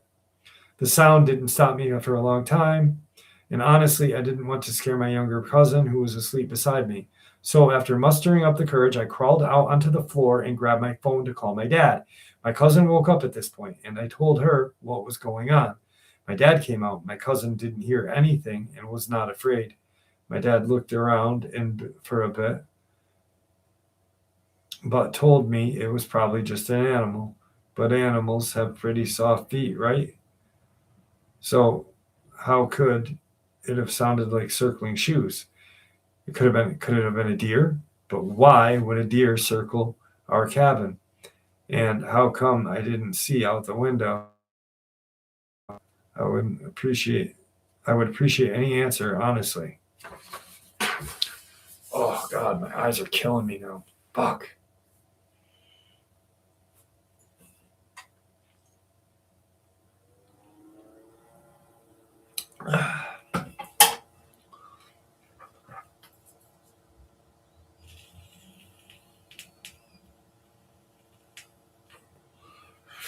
Oh.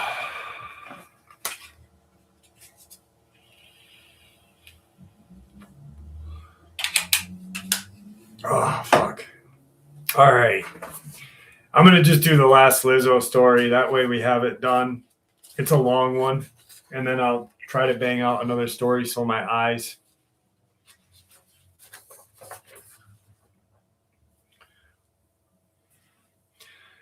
On the edge of nowhere, where the Mississippi pines lean like a tired old cowboy, there stood a battered neon lit shrine to the restless. The Mason's 24-hour pit stop. The sign flickered coffee, diesel, and so much, much more. The smell of fried catfish mingled with diesel exhaust and the faint perfume of cheap perfume. It was the sort of place that appeared on a trucker's map after 1,000 miles and never left his memory. Because it was the only place in the whole Delta where you could get a plate of road-killed ribs and a free special from the queen of the lot. The queen is Lizo, not that chart-topping, body-positive superstar you might be thinking of, but a silver-haired lot lizard who claimed the greasy spoon as her kingdom 3 years ago. She had gotten that nickname Lotto Lizo after winning a poker game against the local sheriff deputy and using the winnings to buy the diner's liquor license. With a tattoo of a crown made of rusted chains on her left forearm and a permanent smirk that suggested she suggested she had heard every secret whispered in the booth crack vinyl. She ruled her subjects with a mix of charm, cheap whiskey, and a dead-eyed flick of her eyebrows. Her subjects were everybody who ever stepped foot inside that pit stop. Truckers with eyes half closed from too many cups of joe, night shifters looking for a place to hide from their own thoughts, and an odd group of drifters who called themselves the Road Tribe. Most of them thought of Lizo as a kind of benevolent dictator. She'd give free slice of pie to a weary diner who just lost his cargo, or a hug to a teenager who decided the highway was a bad idea. Her boy toy Earl the Hammer McGraw was 30-something. Long haul and king who could eat the whole slab of bacon in one bite and still have enough horsepower in his voice to make a diesel engine stutter. The night everything went sideways began like any other. A thunderstorm rolled in. turning the pines into a shadowy chorus. The diner's neon sign sputtered between pink and amber as the power wavered. Inside, the jukebox crooned Sweet Home Alabama on loop, while a pair of truckers argued over whether the best route to Birmingham involved a detour through Alabama's mouth of the river, a place that, according to local legend, was haunted by a horse that never stopped neighing. Lizo was perched on the counter, crossed legs polishing a glass with the same rag she had used to wipe blood off her boots after a brawl. Earl was behind the grill, flipping a stack of chicken and waffle sandwiches, humming a low-key version of Ring of Fire. The air was thick with the smell of hot grease and the faint metallic tang of something else, something that didn't belong. That something turned out to be Benny. Bite me, Benny Harrow, 30-year-old inmate from a nearby Mosswood State Hospital for the criminally insane. Benny had escaped 3 nights earlier, slipping out of his padded cell when the guard fell asleep after the night shift. After the night shift of watching reruns of Murder, She Wrote, the report said Benny believed he was a werewolf and that he had craved human flesh. He had been found chewing on a raccoon's leg outside the asylum fence, snarling at the moon, and then, completely unexpected, turned his gaze toward the highway. By the time the first truck pulled into the lot, his tattered overalls were stained with mud, his hair a knot of wild curls, and his eyes were way too bright. He stumbled through the rain-slick parking lot, his teeth flashing in the neon glow, and crashed through the diner's front door like a freight train with a busted brake line. Earl, he hissed, guttural tone that made the cheap plastic chair quiver. I'm hungry. Earl slammed the spatula down with a clank that echoed like a shot. Buddy, you're not on the menu. Lizo stood, her crown tattoo glinting. Her heels clicked on the linoleum like a metronome of menace. You think you can just waltz in here? And Benny roared, the same sound like a half animal, half maniacal laugh, and lunged at a stack of plates, tearing a fork from the napkin holder. His fingers turned skeletal, nails as long as truckers' knuckles. He hissed. I'll eat you all up, the diner froze. The jukebox stopped mid-song, and the only thing louder than his shriek was the storm outside, hammering on the roof. It should have been a scream, but it turned out to be a splatter when Lizo, quick as a cat with a razor-sharp tongue, grabbed a bottle of ketchup and flung it to Benny's face. The red sauce hit him right in the nose, splashing onto his tattered shirt. And for a moment, he looked like a clown who had been dumped on the hot grill. Damn it, my eyes are hurting. Time for a little seasoning, Lizo snarled, swung the ketchup bottle like a flail, cracking it against Benny's jaw. The bottle shattered, spraying condiment across the diner like a festive war zone. Earl, not to be outdone, grabbed a massive turkey leg from the prep table and hurled that with all the force. The leg cracked Benny's skull, sending a spray of gravy into the ceiling. The fight turned out like slapstick ballet of absurd weaponry. A pile of French fries became a projectile. A jar of pickles slid across the floor like a live grenade. A stack of napkins turned into a makeshift rope. Benny, still snarling, reared back, lunging his claw-like fingers toward Lizo.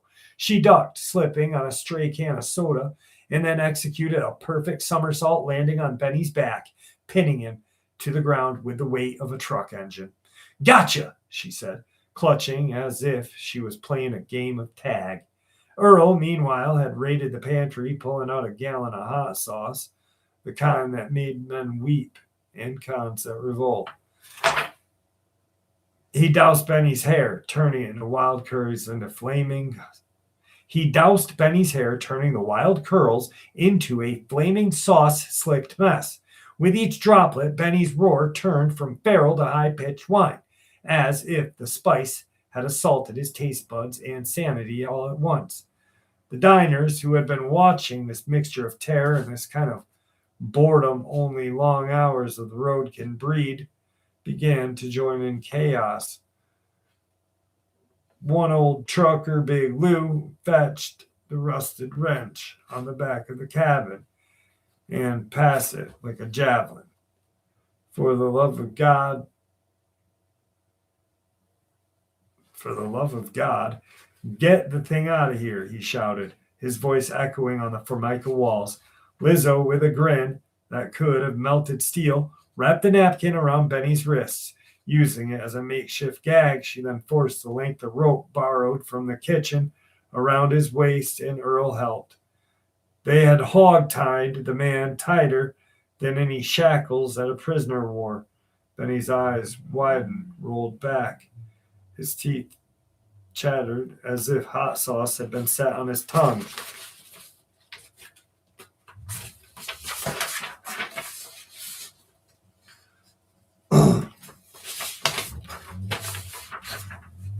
As the last truck rolled, its headlights disappeared into the black. Lone radio crackled on the counter, a voice thin, gravelly.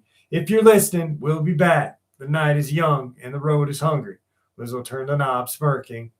She raised a glass of cheap bourbon, tossing it into the night. Here's to us, she said, eyes glinting. The Queen, the Hammer, and the Damned.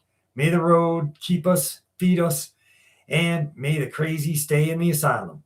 And somewhere, far off, echoing hills, a lone howl rose, a reminder that, even under the neon glare of a pit stop, the darkness never truly sleeps. It simply waits for the next cup of coffee to go cold, and the next barrel of hot sauce to be uncapped, and the next queen to reign over the lot. That night is funny. It was scary. It was all the above.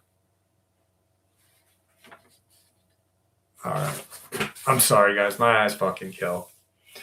Damn it. Oh. I'm going to take a minute to hang out with you guys for a little bit.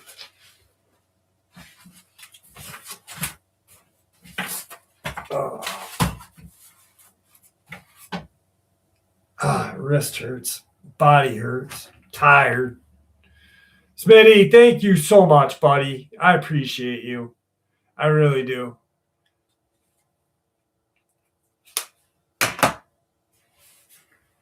Oh. Dang.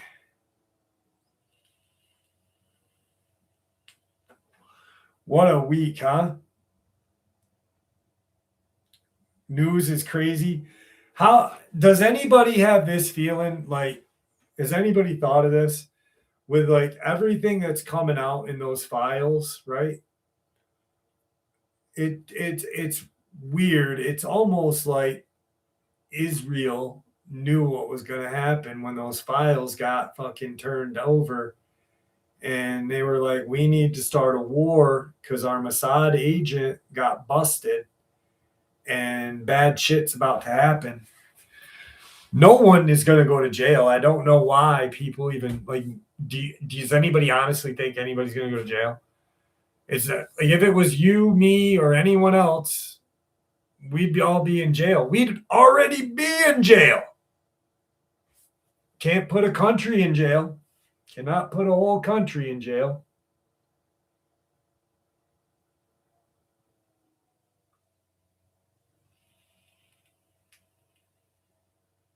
What's up, E-Guitar? They should be under the jail. You're absolutely right. They should be.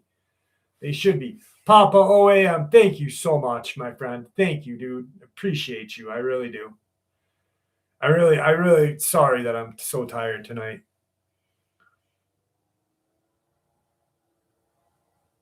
I do too, E-Guitar. I do too. You know, when I pray at night, I really do. I ask God to really like I lift the veil for us. Show us what is really going on.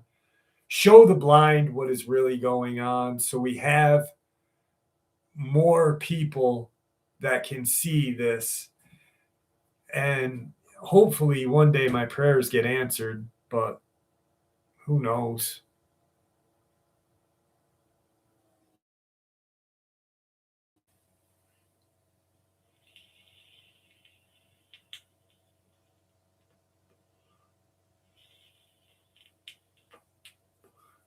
Thank you, Papa. That's very nice, dude. Very, very nice. Thank you.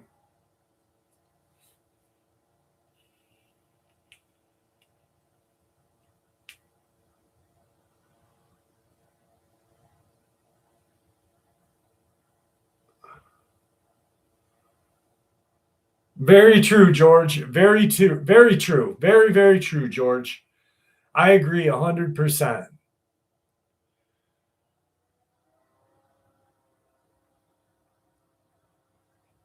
We are all pilgrims. Haha, that's great. I like that one. What's up, Sonny? How are you? But it's just nuts, man. It's so nuts. It's sad to think about. It's sad that it's sad that they're like, okay, here's the deal. This guy did all this crazy shit. We've got all these files, you know. Is anybody not thinking that is in that government? Like, this shit is deep. This shit is really, really deep. Like, it's kind of weird that I don't know. I think here's something really, really crazy that I thought about the other day, and I might be off, but I really think that um, Jimmy Savile from England, pretty much a fucking Jeffrey Epstein.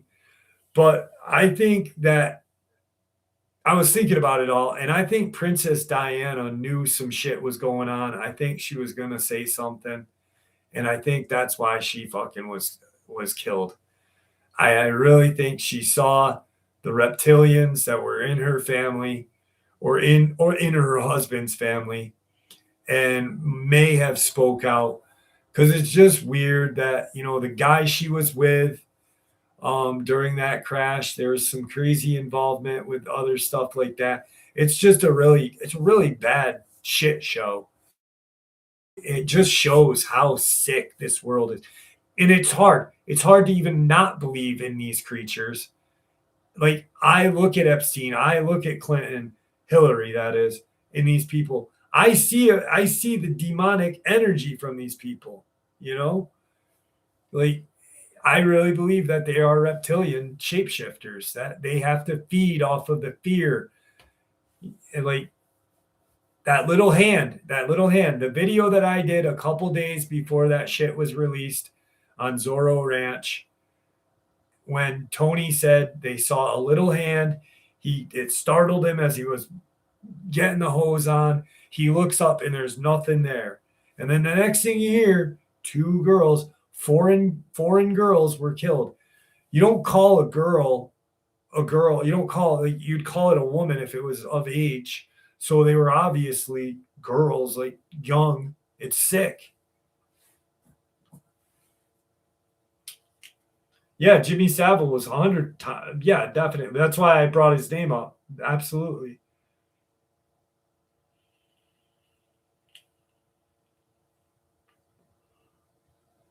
No, I never saw any black eyed kids. No, I hope I never do.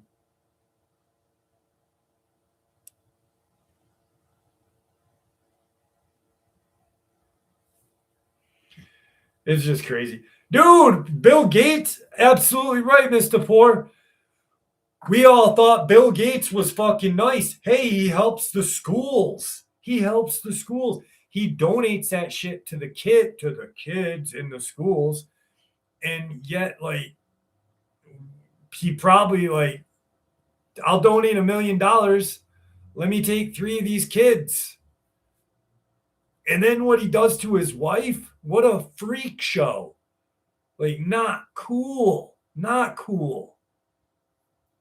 Scumbag.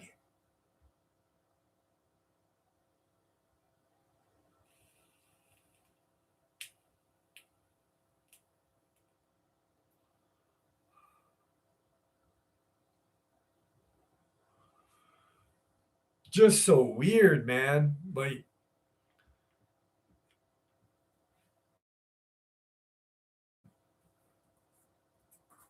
they need to pay. It's gross. You can't even put these creatures in jail because they don't belong in jail. They belong, like, under the jail, like someone said. I forget who said it, but I agree. Fuck.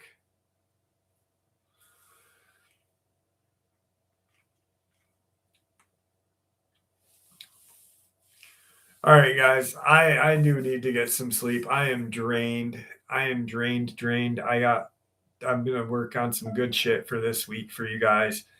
I'm coming up with a plan of attack too on the channel. I'm gonna do something a little different and come out swinging with what I got a good plan. I got a good plan. I'm gonna sit down. I'm actually gonna sit down.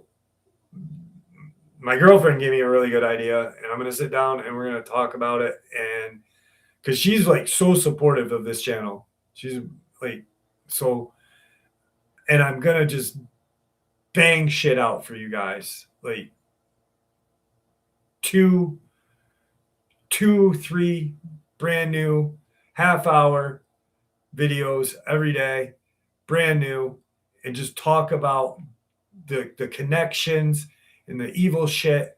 Keep the cryptids in it, but just like we gotta really look at this shit and really examine it. And the more people that talk about it, the better it is. The Luciferian agenda, the Baal needs to go away. Maybe then they'll say, hey, you know, they already said UFOs exist. They got to tell us these creatures exist. They need to say, Claudia Ackley trying to sue California about Bigfoot. She was a victim. She was victimized, silenced. You know, that's evidence is right there. People need to pay. Anyway, guys, thank you very much. I fucking love you all. Jay Cortez, how are you, brother? Sorry I am ending it early, but I really am zonked, dude. So, all right. With that, thank you for everybody that supports this channel. Thank you for everybody that donated to the channel tonight. And this channel would be nothing without you guys. So you guys are what makes this channel. All right. So guys, have a great night and stay safe, stay happy, healthy, and ever vigilant. All right. Love y'all.